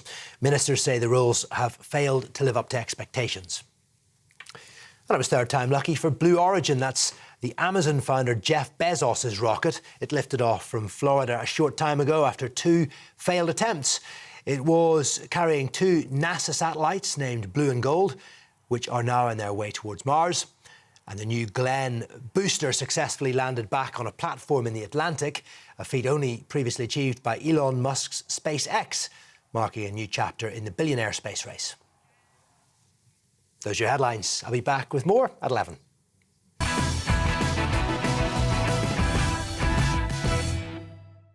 Well, welcome along. I'm aware that a lot of people might have just switched over from watching England beat Serbia in the football, so I'm going to bring you right up to date with that breaking news. And about an hour or so ago now, the BBC has apologised to President Donald Trump over the editing of a speech which appeared on Panorama in 2024. However, it's not really a proper apology. They've said it was an error of judgment. They've not admitted any deliberate accountability, which is really what I think President Trump is after. They've also said that they're not going to broadcast it again. That's nice of them. Why would you? And they've said, though, that they don't think there's any grounds for President Trump to sue them for defamation, which he's not going to like, because he wants to sue them for defamation. So there you go. Let's just remind ourselves of that clip of the Panorama one. We're going to walk down to the Capitol, and I'll be there with you, and we fight. We fight like hell. We're going to walk down to the Capitol, and we're going to cheer on our brave senators and congressmen and women. OK, but terrible news for the BBC, because earlier today it was revealed by the Daily Telegraph that an earlier Newsnight episode, so not a Panorama episode, a Newsnight episode, used a similarly doctored clip. They were called out for it on air by someone who used to work for President Trump, and President Trump's legal team were made aware of the fact that the BBC has done this again. And they have come out now, Trump's legal team, they've clapped back and said that this is a pattern of defamation, a pattern of defamation by the BBC. So we are where we are, which means that the BBC has apologised, but they've got another thing to apologise for. They are saying that they don't think there's any grounds for President Trump to sue them. The White House there says that the President Trump will continue to hold accountable those who traffic in lies, deception and fake news. They accuse the BBC of trying to interfere in the presidential election, and they accuse them of a pattern of defamation. So basically, in 24 hours' time, the deadline is up for the BBC to have satisfactorily apologised to President Trump in the way that he sees fit. As it currently stands, that's the deadline. There you go. It's on your screen. We've got the countdown clocks. There's 23 hours, 50 minutes and 22 seconds now for the BBC to satisfy President Trump with an apology. They've clearly not yet done that. What is this going to mean for you if you're a licence fee payer? All of that stuff. Watch this space. Expect more from the White House very shortly. We will bring it to you when we get it. But just to drag us back to the story that we were originally going to lead the hour with, something that I think you're going to be very interested in.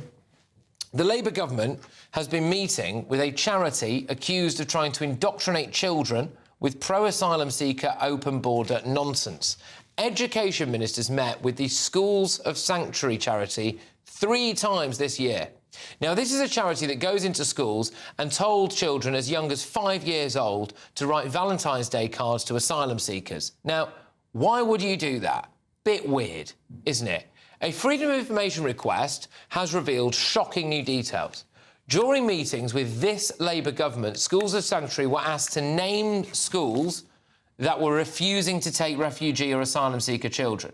They were also asked to name schools that were asking parents of foreign children for their immigration documents before admitting them to the school. So hang on a minute. Schools are not now supposed to check whether or not people are in Britain legally before allowing their children to just wander into classrooms. It's remarkable, isn't it?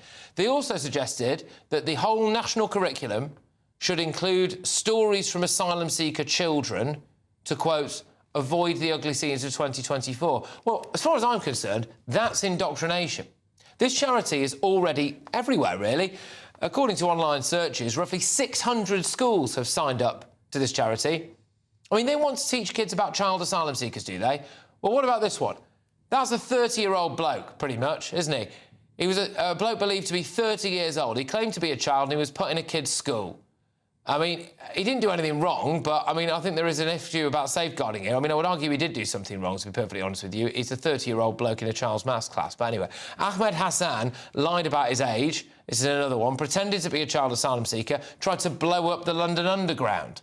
Lawan Jean Abdul Ramzai pretended to be 14 years old. That was a lie. He was an adult. He murdered an aspiring Royal Marine in Bournemouth. I mean, when they're in schools telling children to write love letters to asylum seekers, do they tell them about how many of them are paedophiles? I mean, literally today, an Iranian asylum seeker called Amin Mofrad was sent to prison for raping a 15-year-old girl. The court heard that Mofrad also had 11 previous convictions for assault in Germany before crossing illegally into the country, where he also had a further conviction for theft and was given a community order. But today at Oxford Crown Court, he was jailed by Mrs. Justice Maria Lamb, who told him to be quiet in the dock as Mofrad cried and said that he was innocent and gestured to reporters and said that we were spreading lies. Now, in a statement, Thames Valley Police say that they have achieved justice for this 15-year-old girl who will now begin to rebuild her young life. OK, it gets worse. This Labour government isn't just meeting with this charity, no, they're also discussing how much public money it would take to help them expand even further. Apparently £45,000 would pay for another full-time member of staff to help them expand their network to as many as 80 different parts of the UK. Now, call me old-fashioned, but when I was at school, I was told to be wary of strangers, not to write a love letter to a random Afghan. Let's get the thoughts of my panel. We have got the Telegraph's Poppy Coburn, Tory peer Lord Bailey and Labour Party adviser former Matthew Larser. Poppy, so this Schools of Sanctuary business meeting with the Labour government. The Labour government, I don't really think, should be entertaining this kind of stuff, should they? No, but it's not an isolated case, unfortunately. You know, I've actually written before in my journalistic career about what I call the charity industrial complex. These left-wing, hyper-political groups, usually around issues of immigration, because that is where a lot of the money is coming from, consulting with the Home Office, consulting with central government, and then when everyone criticises them, they go, well, hang on, we're just a charity, as if they're the same as old ladies standing outside a Tesco trying to raise money for donkeys. Yeah. You know, these are very, very political organisations, and they're using your money to do their activism. I mean, this FOI found that they're currently trying to fill a position, a £45,000 a year position, to speak to more of these schools so they can present more of this ideology they're trying to grow. So I'm glad that you're reporting on this story, because I think more people need to know about this problem. Absolutely. They just get into schools, they do this stuff, you know, they want to tell all these lovely, fluffy stories about asylum seekers. And the reason for that, I would argue, Sean, anyway, is pretty straightforward. You want to try to indoctrinate kids. Look, there's two really things the government need to look out for. Firstly, they are highly political and they're pushing their agenda. And we've seen the curriculum being rewritten and PHAC lessons being rewritten by these charities, and it caused problems before, and the government still seems to not have learned from that. But the really important thing is there's many schools who will accept this charity because they came the way of the education department. Yeah. Because if you're a head teacher, you're busy, you're trying to make your school run, if something comes from the education department, you just assume, and you should be able to assume, it's safe, it's correct, it's been tested. Well, it actually turns out it isn't. But the real thing for me is it's particular types of charity, all the right-on charities, all being funded by the public because it's public money. I wonder how much of the public would be happy to fund these things. Probably very few of us. Well, there you go. I mean, I do think I've got a statement, I believe, from Schools Sanctuary later on. But I mean, I think they take donations from just general members of the public. I don't think it's all state money. But yeah, Matthew, how do you feel about the idea that you know, a charity that was keen for children as young as 5 to write love letters to asylum seekers, you know, being in more schools? I find that very weird. Well, I think the Valentine's thing is a bit weird. I think some of the specifics of this raise questions, including whether it's an appropriate use of... I know, as you say, they don't get all their money from the state, but this DFE, it looks like this DFE may be funding a future role, and that seems a bit of a weird use of resources. I think that's perfectly reasonable for kids in schools to learn about different things, including the fact that Britain has always been a country of refuge. If you think back to the kinder transport before the Second World War, or the Huguenots coming across from being persecuted in France for being Protestants. However, I think that needs to be done with care, or indeed Ukrainian people coming over because of the war. So I think there's a balance to be struck between people teaching history and decency, but not making it overly political. Earlier today, there was an exclusive on GBNews as well, which shows hordes of young men storming through northern French towns on their way to Britain.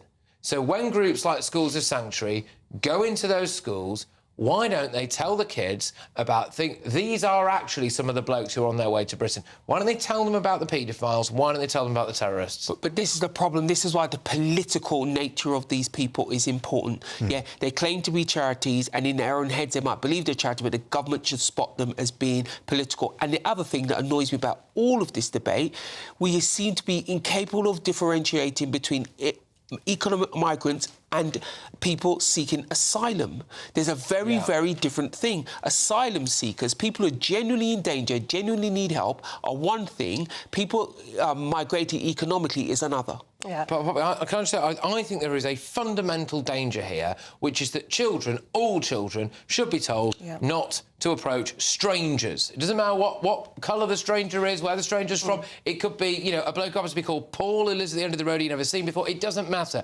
Children really should be taught to not approach strangers. But in this case, it appears that they are basically being told to go and hug an asylum seeker. Well, I'm so glad you brought this up. I mean, we're obsessed with safeguarding in this country, right? If you want to go anywhere near a school, you need to do an advanced DBS check, as is correct. We should not have adults being around children unless we know everything about their background, we know they're clear, we know they're safe.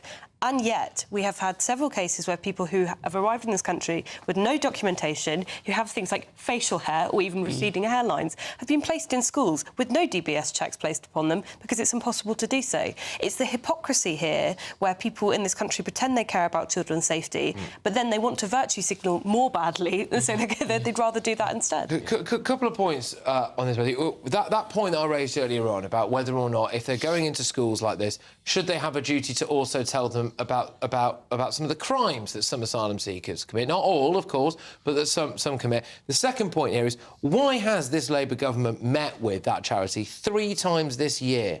Well, the honest answer to the second question is I don't know. It would seem that there are other meetings that, pressure on diaries, there are other meetings that should be prioritised. On the first point, I think that, at the right age, people should be told the whole story. I think there's a big difference between, say, having a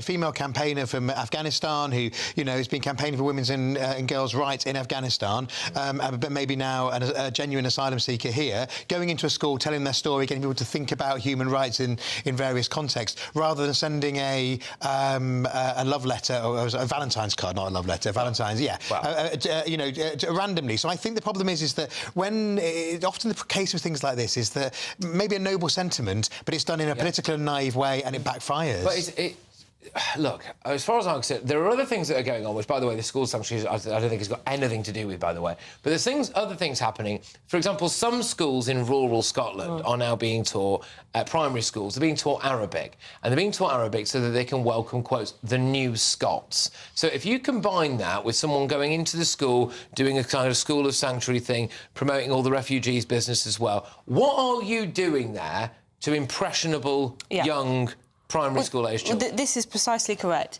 Teaching is political. That's why it needs to be held to a higher standard, OK? You need to give children the facts, but there are issues that you should not be wading into, and I do not trust the capacity of a lot of left-wing teachers and left-wing teaching units to do this properly. I don't believe it. I think they're pushing an ideology which is hyper-political on children. I think just before we go to those statements, just final question, Sean. I worry as well if a child, as I say, we're talking about secondary school now, or even a primary school person. There was a story that came out yesterday that said that there's like record numbers of toddlers and primary school pupils who are being reported to prevent, right? So if Schools of Sanctuary or whoever it is rocks up and goes, hey, hug an Afghan, and then a kid goes, actually, I want to stop the boat, I think there might be a chance they get reported to prevent. Of course they would. Look, the whole point about this is you have people on the left who complain about the culture and say it doesn't exist, it's a right-wing construct, but then you see things like this going on, which is firmly in part of the culture war, because what you're trying to do is indoctrinate those kids very, very early on to share your political belief, which I don't believe you have the right to do. What are their parents' political beliefs? Why are we indoctrinating these kids in anybody's political beliefs at this tender age? What they should be doing is learning the 3 R's, not learning this political stuff. But the problem is is the Labour Party has become captured by these certain groups, and now that they're in government, the government is captured by these groups. The Labour Party needs to do the right thing, step back and run the country itself, not through these groups. OK, well, I was going to say a couple of things now. I saw this information. It came out as the result of a Freedom of Information request from the Conservative MP Nick Timothy. So he posted it out there earlier on. Obviously, we've verified that Freedom of Information request exists, and we've got seen copies of it. But a spokesperson for the Schools of Sanctuary has previously said, "We know that false and inflammatory material about Schools of Sanctuary programmes is circulating online. Contrary to what these dangerous misrepresentations claim, our programmes promote compassion, understanding and safety." We have gone back to Schools of Sanctuary for further update on this. Look, I'll preempt that and just say I imagine that they would deny that they are indoctrinating kids. I imagine that's the statement that we will probably get from them. We've also contacted the Department of Education and the Home Office, and we are awaiting a response from both of those groups. Right.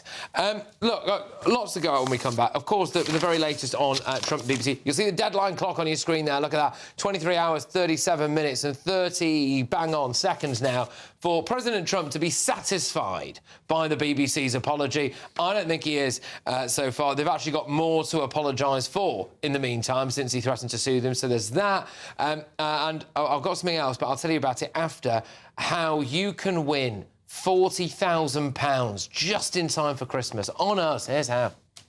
We could be delivering the perfect Christmas to you this year with your chance to win everything you need to celebrate the festivities. There's £30,000 in tax-free cash to make 2026 the best year yet. A further £10,000 cash to spend on gifts for all the family. There's £1,000 to spend in your favourite supermarket. Christmas lunch is on us. And a festively themed GB News goodie bag, and we'll get it all to you in time for the big day. For another chance to win, text WIN to 63225. One entry costs £2.50 plus one standard network rate message. Or text BONUS to 63225. 5 entries cost £5 plus one standard network rate message. Go to gbnews.com/win. Entries start at £2.50. Call 0903 686 3232. Calls cost £2.50 plus your network access charge. Or post your name and number to GB17 PO Box 8690 Derby DE1 9TT. UK only. Entrance must be 18 or over. Lines close at 4 p.m. on the 28th of November. The winner may be contacted live on GB News, week commencing the 8th of December. Please check the closing time if listening or watching on demand. Good luck. Right, look, so tomorrow, we have got tomorrow's newspaper front pages coming away in a second. I wanted to bring this story to your attention, though, because I think it's really important. It's a devastating, if not sadly predictable story, this. And remember Sarah Sharif? She was murdered by her parents. And it's emerged now that both social workers and indeed neighbours failed to report their concerns to police because they were afraid of being called Islamophobic. Stay tuned for that.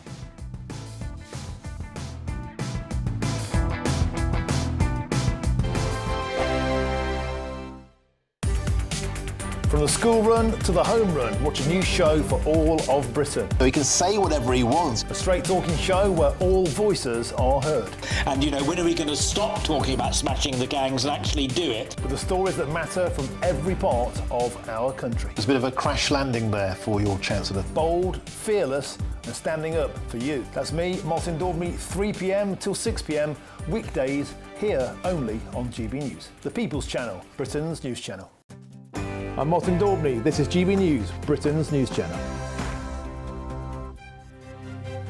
GB News Breakfast, every day from 6 a.m. We have a very interesting guy in the studio called Will Whitehorn, who's a space expert. And the reason we got Will in is that NASA have plans to send astronauts to live on the moon. And it's not how you think, though, is it? It's inside glass bubbles that are going to be made from lunar dust. OK. Not in houses. The American Space Agency is funding research to see if it is possible. And let's get Will, who does believe it's possible. And will you be going, Will? Well, not to the moon, obviously. No. That's going to be a bit expensive. But and I think NASA will be sending astronauts who probably had to train for several years. But I do intend to go to space in the next couple of years, yes. Mm-hmm. So how's it going to work? So NASA's unveiling this plan to send astronauts to live on the moon, living in glass bubbles. Yeah, made of basically moon dust. So there's a huge amount of silica and other similar materials on the moon. And basically using a microwave process, like a microwave oven, of a very sophisticated type, they're going to be able to meld those and construct, and also using 3D, technology, they'll also be able to construct the interiors on the moon. Now, that's because rocketry is expensive, so it's very expensive to take them up. So it's not that you fill a big space container and bring it to the moon full of this stuff and then assemble it there. You're actually going to fabricate it, make it on the lunar surface. That's one of NASA's plans. So the first mission going back shortly, in which Elon Musk will be involved with the new Starship rocket that you've probably seen. The Starship is the biggest rocket ever built in human history. And that's going to be able to also go to Mars. But it's also going to be able to carry industrial material to space. Right. GB News, the People's Channel. Westminster's full of talk, but out here, it's the real world. Am I allowed to talk then? No, that's it. This is where it matters, real people and real lives. That's what politics is all about. In fact, has Trump made a good start? No. Straight answers, no spin, and just a couple of pints. How many fingers have I ever got up? About 10. So join me for Lee Anderson's Real World every Friday at 7 p.m. only on GB News. The People's Channel, Britain's news channel.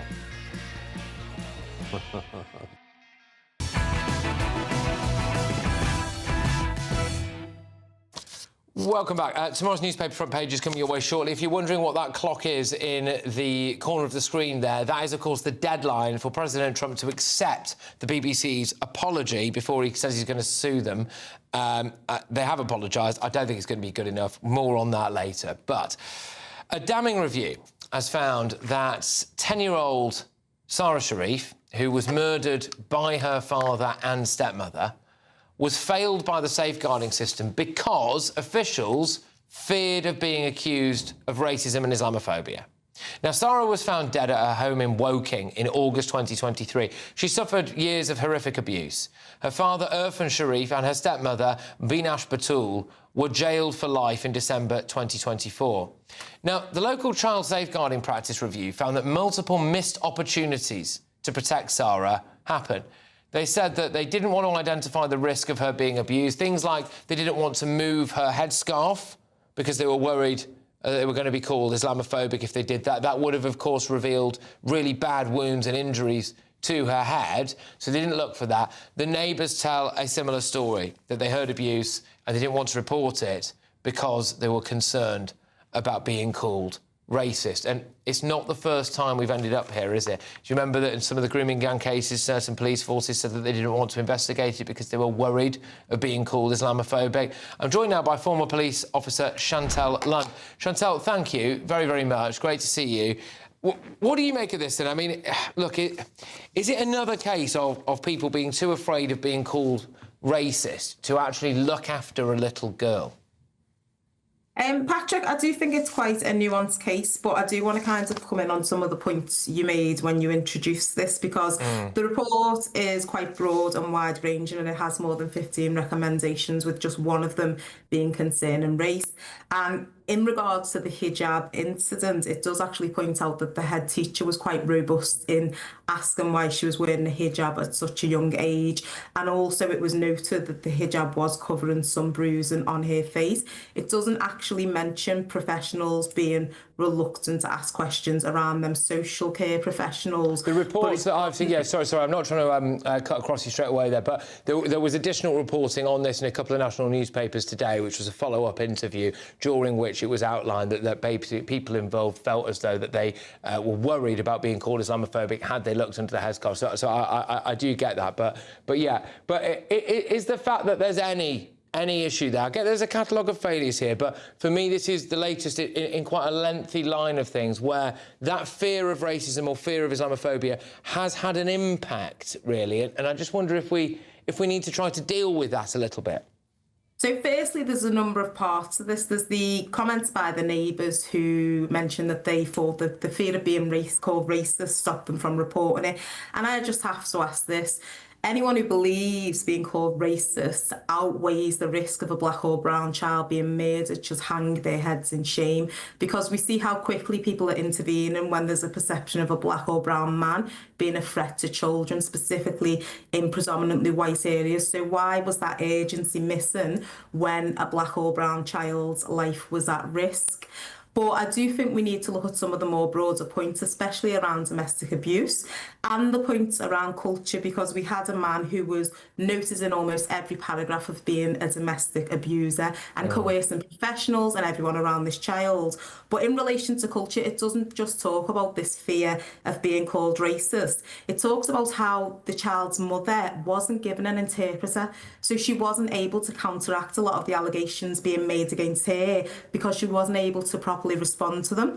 It also talks about if there was a consultation, for instance, with members of the Muslim community, they would have been able to say that actually 8 is quite young for a child to wear a hijab. So there was no exploration of culture, even when the stepmother was talking about culture and cultural perceptions. So it's not just that people were scared of being called racist, but it was that there was this one-size-fits-all, everyone's the same, that didn't show cultural competency. The thing that I would slightly push back on about that is that actually now, and this is just anecdotally for what you can see with your own eyes, is that more and more and more young girls appear to be wearing hijabs. There's a primary school at the end of my road, for example, which appears to be almost entirely Muslim, actually, and they are pretty much all wearing hijabs. So I think the idea that consultation with the Muslim community would have potentially stopped this, I'll be honest with you, I find that quite hard to believe. I think it's important to have cultural competency and a cultural understanding, but I think it's important not to draw comparisons between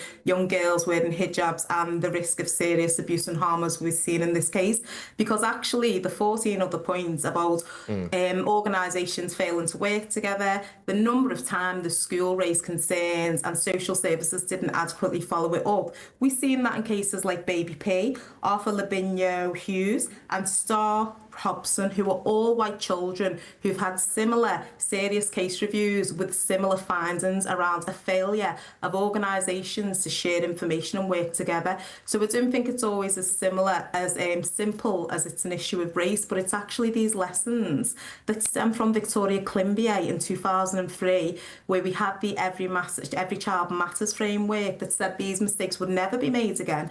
They're being made again repeatedly, and I never want to read another report where a child has died and presented to services, and services haven't followed up those concerns. This child was on a child protection register from the minute she was born, yet she died aged 10 because of concerns about domestic abuse. And this is why one of the key findings of the report, that this man was a perpetrator who did not engage in the recommended courses, that he was a perpetrator who manipulated staff, people around him, and the women he was in relationships with wasn't given credence. Equally, the child was homeschooled and there wasn't a home visit within 2 weeks. So there's serious lessons to be learned about intervening when a child is pulled from school and asking those questions.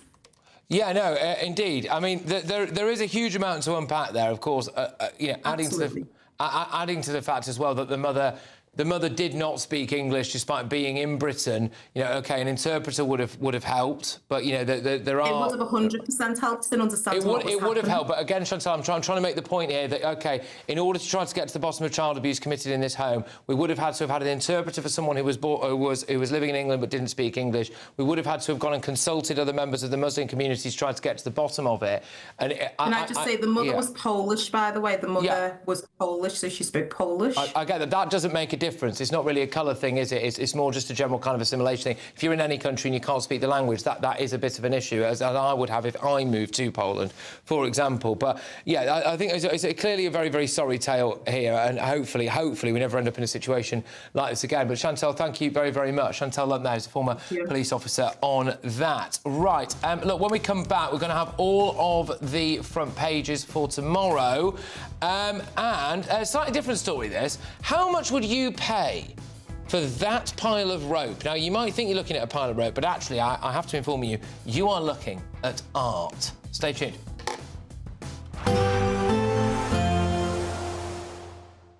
I forecast a perfect holiday in the sun. Weather looking good then? For sure, and no worries about our travel insurance. All Clear Travel Insurance sponsors GBNews Travel Destinations Forecast. Storm Claudia will continue to affect parts of Iberia as we go through tomorrow. It's continuing to bring heavy rain, thunder, large hail across parts of the Canary Islands, Portugal and particularly western parts of Spain, but it is pushing its way further east. Meanwhile, actually across many central and eastern parts of the Mediterranean, staying largely fine, some decent sunshine on offer and temperatures about what you'd expect for the time of year. Staying pretty unsettled for many across Spain as we go into the weekend. All Clear Travel Insurance sponsors GBNews Travel Destinations Forecast.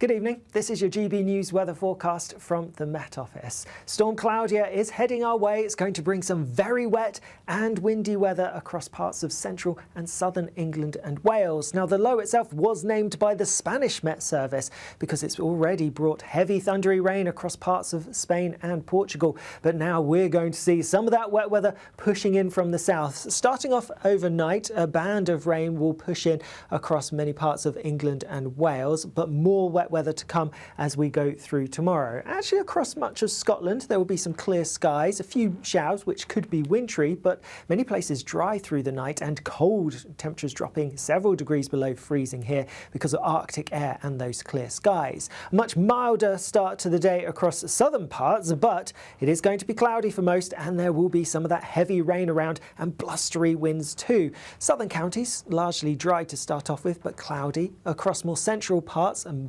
plenty of rain here through the morning, and across Northern Ireland and parts of Northern England, cloudy with a few outbreaks of rain at times too.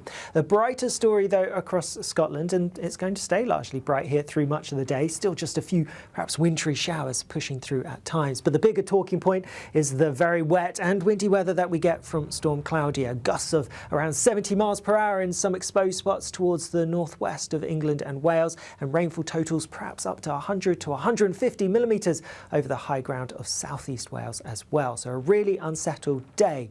As we go into Saturday, some of that rain will be lingering overnight, but it's going to break up and eventually ease and clear through. So a drier day for many places. Still bright but chilly across the northern parts, so across Scotland. Further south, still relatively mild for the time being, but as we go through the weekend, we are going to see that Arctic air in the north plunging its way southwards, so temperatures for all dropping. You want to know what's really going on in the corridors of power? Labour don't know what to do with you half the time, and that makes you quite lethal in the chamber. Get behind the headlines with Chopper's Political Podcast. Join me, Christopher Hope, as I sit down with the great and the good of British politics. We'll see where this ruling takes us. These are the stories shaping our nation. Chopper's Political Podcast, available now on all platforms. Listen in and stay ahead. Decisions made in Washington aren't just shaping America, they're shaping Britain too. From migration to global security, from crime to health. Whatever happens in the White House today will be felt in your town or city tomorrow. That's why The Late Show is live from Washington, D.C. Cutting through the politics to show you what it all means for Britain. The Late Show live every night at midnight. Only on GB News, Britain's news channel.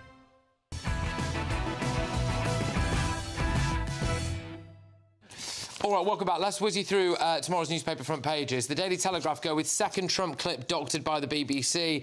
As I'm sure you're all aware now, the BBC has apologised, but not for that clip. The Independent, Afghan heroes still at risk from MOD data breach. Look, I'm going to go into more detail on this shortly, but I think what that headline means is that we're probably going to have to take more Afghans, which is quite interesting given some of the stories that have happened recently. The iPaper, UK to unveil stricter new Denmark-style laws for migrants. An interesting one. We've got the Daily Express here. Sarah, it's a topic that we've just done, and I know some people are a little bit agitated online about the lady that we just had on earlier. Excuse me. Sarah Sharif failed by officials afraid to cause offence. A damning review into the shocking murder of Sarah Sharif, 10, finds that social workers did not dare ask why she wore a hijab that hid her injuries. You know, I'm sorry, but I think there should be questions as to why a prepubescent girl, which is what she is, was wearing a hijab, and that, you know, there appears to have been a distinct lack of curiosity about all of that. Just finally, the Mirror have got Andrew knew Epstein abused girls. So there you go. That's all in quote marks, by the way. So there you are. Let's just dip back into the BBC story, Trump story, because it's developing as we speak. And the breaking news this evening was that the BBC has apologised to President Trump over the editing of a speech which appeared on Panorama in 2024. Now, it's rejected his demand for compensations. They've said no to any kind of defamation suit. They've said it was an error of judgment, and they've said that it won't be broadcast again. The problem for the BBC is that it's emerged that another clip went out as well, which basically did exactly the same thing, which was highlighted to them at the time. The other problem for the BBC is that they initially tried to claim that it was an outside production company that did this, and it's turned out that actually they did it. So, yikes, really. Yeah. Sean, you're laughing there, really. I mean, the White House, by the way, have said that this is a pattern of defamation by the BBC. There's two things to be said. It doesn't matter if they use an outside contractor because they still have editorial control. They are there. They should check their own homework, is the way I'd say that. Secondly, I don't think they understand just how easy it'll be for Trump to just do it. He has a massive legal department, pockets that are the deepest pockets you could possibly have. The BBC could be in real trouble here. Yeah, and the BBC are going to face some serious consequences, I think, regardless of whether or not he's using them for defamation. I would expect that he's probably going to boot them out of the White House for a start. Yeah. I think that's more of a possibility, I think, than him actually. I think Sean's right, he'll make a fuss for a while, but I think eventually he won't pursue it in court knowledge, because I think he'd lose, which seems to be what a lot of American legal experts think as well. But the BBC has clearly, I mean, as you say, the further, to lose one to parent, or was it to misquote Oscar Wilde, but to do it twice? Yeah, come on. That's the deadline in the corner of your screens, by the way. We've got that countdown clock. So there's now 23 hours, 17 minutes and 13 seconds for President Trump to accept the BBC's apology before he sues them to high heaven. Poppy, your paper's been right at the front and centre of this, the Daily Telegraph.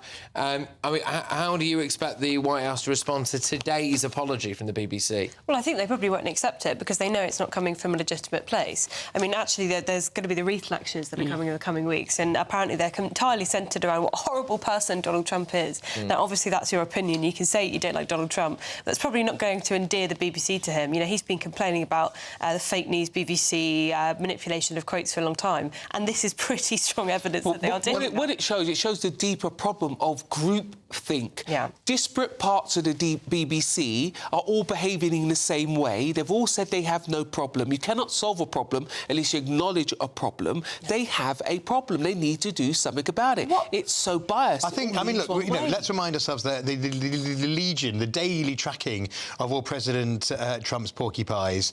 But the problem is the BBC should rightly be held to higher standards than that, and it's played into the hands of its critics by doing this. They have an this. entire unit, BBC Verify, which is supposed to be finding like these fake news violations that are happening across the world on social media. Why don't they use BBC Verify? But that's a problem. The BBC mark their own homework. GB News, everybody else, Ofcom's in their business, rightly so. Until the BBC are scrutinised by an outside body, we're going to have a problem. Yeah, indeed. Can I do very quickly, before we move on to something a lot more light-hearted, by the way, I do just want to come back on something. It's on the front of the Daily Express. We just did an interview there about the failures that led to the death of Sarah Sharif. And we did an interview there with a lady, I think, very, very worthy former police officer, don't get me wrong, but did appear very reluctant to acknowledge the fact that people were afraid of being called racist, which did lead up to Sarah Sharif being killed. And the fact is, if she was not wearing a headscarf, that young girl, we would have seen the abuse. And we know this isn't an isolated incident, right? Because it happened for the Manchester bombing attacks. Terrorist wasn't stopped on the way because the security guard was afraid of being called racist. Yeah. Obviously, with the grooming gangs, which has been happening, many cases of authorities not wanting to intervene out of fears of being called racist. And now this. It's entirely plausible that's what happened. And as you point out, when you see a very young girl, a prepubescent child, wearing a full hijab in a household where the only other adult woman is not wearing a hijab, that would immediately set alarm bells ringing. And that's for someone who, like me, who doesn't work in safeguarding. If you work in safeguarding, you need to start asking serious questions. But it does two things. When people talk about cultural appropriate training, they train you away from questioning things. Yeah. And secondly, the neighbours said They were afraid of being called racist. They stated it as a fact. So although that social worker, that police officer was rightly trying to say there's a broader question to ask her, she was wrong in this case. All right, very... No, I mean, look, I think, you know, I think the guest was right to say that anybody who ultimately was worried about that and overcame their reluctance to do it should be looking at their own motives. But nonetheless, we shouldn't be in a situation where people do question whether you can speak out. And I mean, there were obviously other failings, a catalogue of failings, but of which that was a significant one. Now, something very different now, so it's a bit lighter, OK? So, would you pay £1 million for that? That is art. You might think it's a bit of rope that you see washed up on the side of the Thames or somewhere near some kind of seaside resort, but no, David Shurgley is the artist behind that so-called artwork. He spent months going around the country to look for unwanted materials. The lengths of rope vary in size, from cruise liner mooring lines to slim cords used for crab and lobster pot.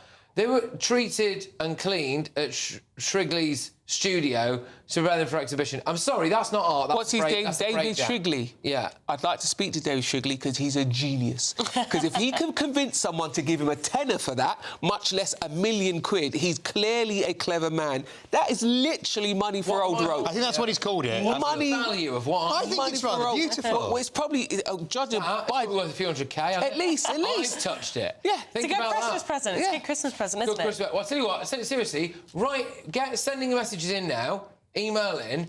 If you want this signed, I'll sign it. I'll sign the rope for you. I'll do that for you.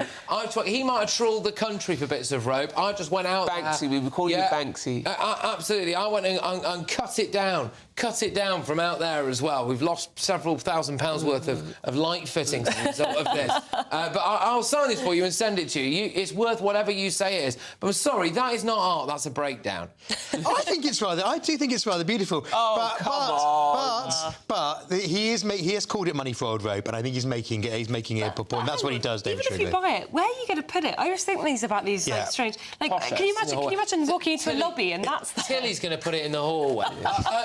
Tabitha, no, come in. Have you seen bits of rope, darling? Bits of rope. No, lovely.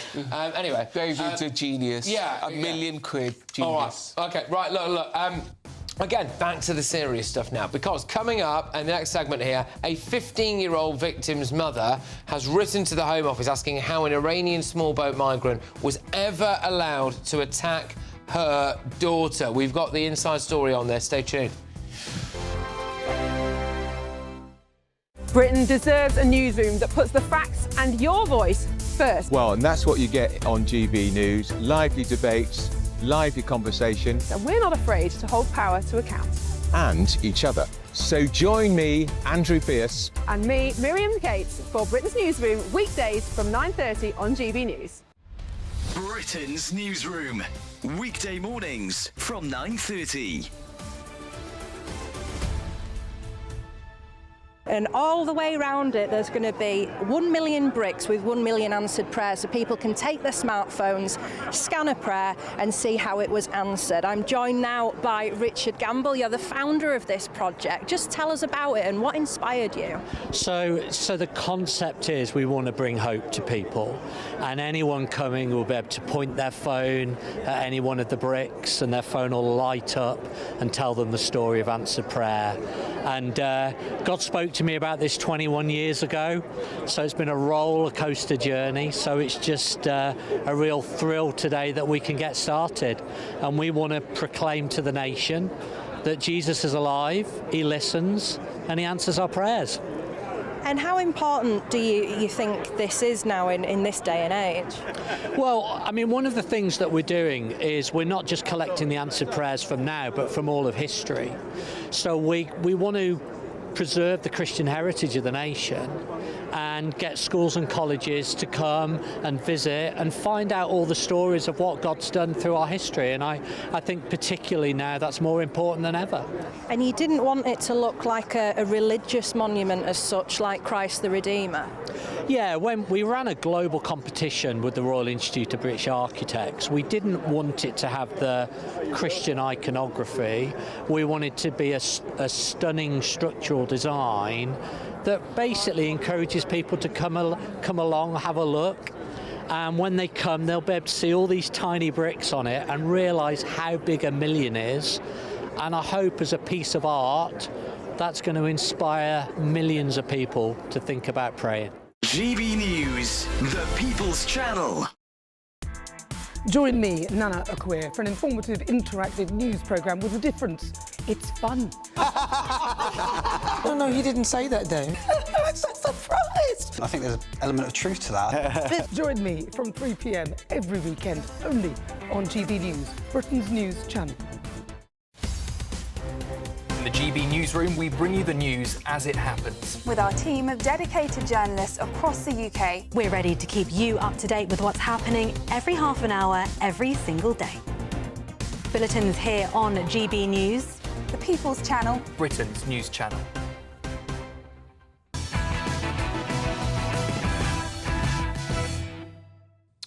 Welcome back. Now, we're going to be covering this story a lot more in the next hour, but I wanted to talk to you about it now as well. Amin Abidi Mofrad, who's 35, was jailed today for 12 years and 6 months for raping an Oxford teenager on Valentine's Day last year. She was just 15 years old at the time. Well, now that teenager's mother has written to the Home Office and is asking how the asylum seeker rapist was ever allowed to attack her daughter. Excerpts of a very powerful letter read, "Why did it fail to protect my child and many, many others? Why was he here? Why was there no proper vetting, no monitoring and no warning to the public?" And by the way, on that, it's mainly, I believe, because he had a string of previous offences in other countries, including Germany. I will not stay silent any longer. I want to know how this was allowed to happen, how a violent predator known to the system was allowed into this country, allowed to roam our streets, to watch and wait and hurt our innocent children. And it's an absolutely staggering intervention, bravely so, may I say, from that victim's mother, who I can only imagine what she's going through and what her poor daughter are going through. And I wish them all the very best, seriously, and our deepest sentiments. But GB News can confirm as well that Mofrad will now be referred to deportation action. He was given 9 years today. So he's potentially going to be deported. I mean, it's shocking from start to finish, but this is the risk we have. People coming across the channel in those small boats, we don't know who they are, we don't know what they're capable of, and increasingly now it seems as though they are being convicted of the most horrific crimes that we have. We have been to the Home Office on this. They said, our thoughts are with the victim of this horrific crime. We'll seek to deport foreign nationals who commit crimes on British soil. We have referred more than 35,000 people with no right to be here in the government's first year in office, including 5,179 foreign national offenders. This is an increase of 14%. Look, I'm sorry, but I do think that statement is an absolute insult to the victim. We're going to cover that story a lot more in the next hour. We're also going to be talking as well about what else is on all of the front pages, so loads to go at. Thank you to my wonderful panel. Thank you to you. Stick around for the next hour.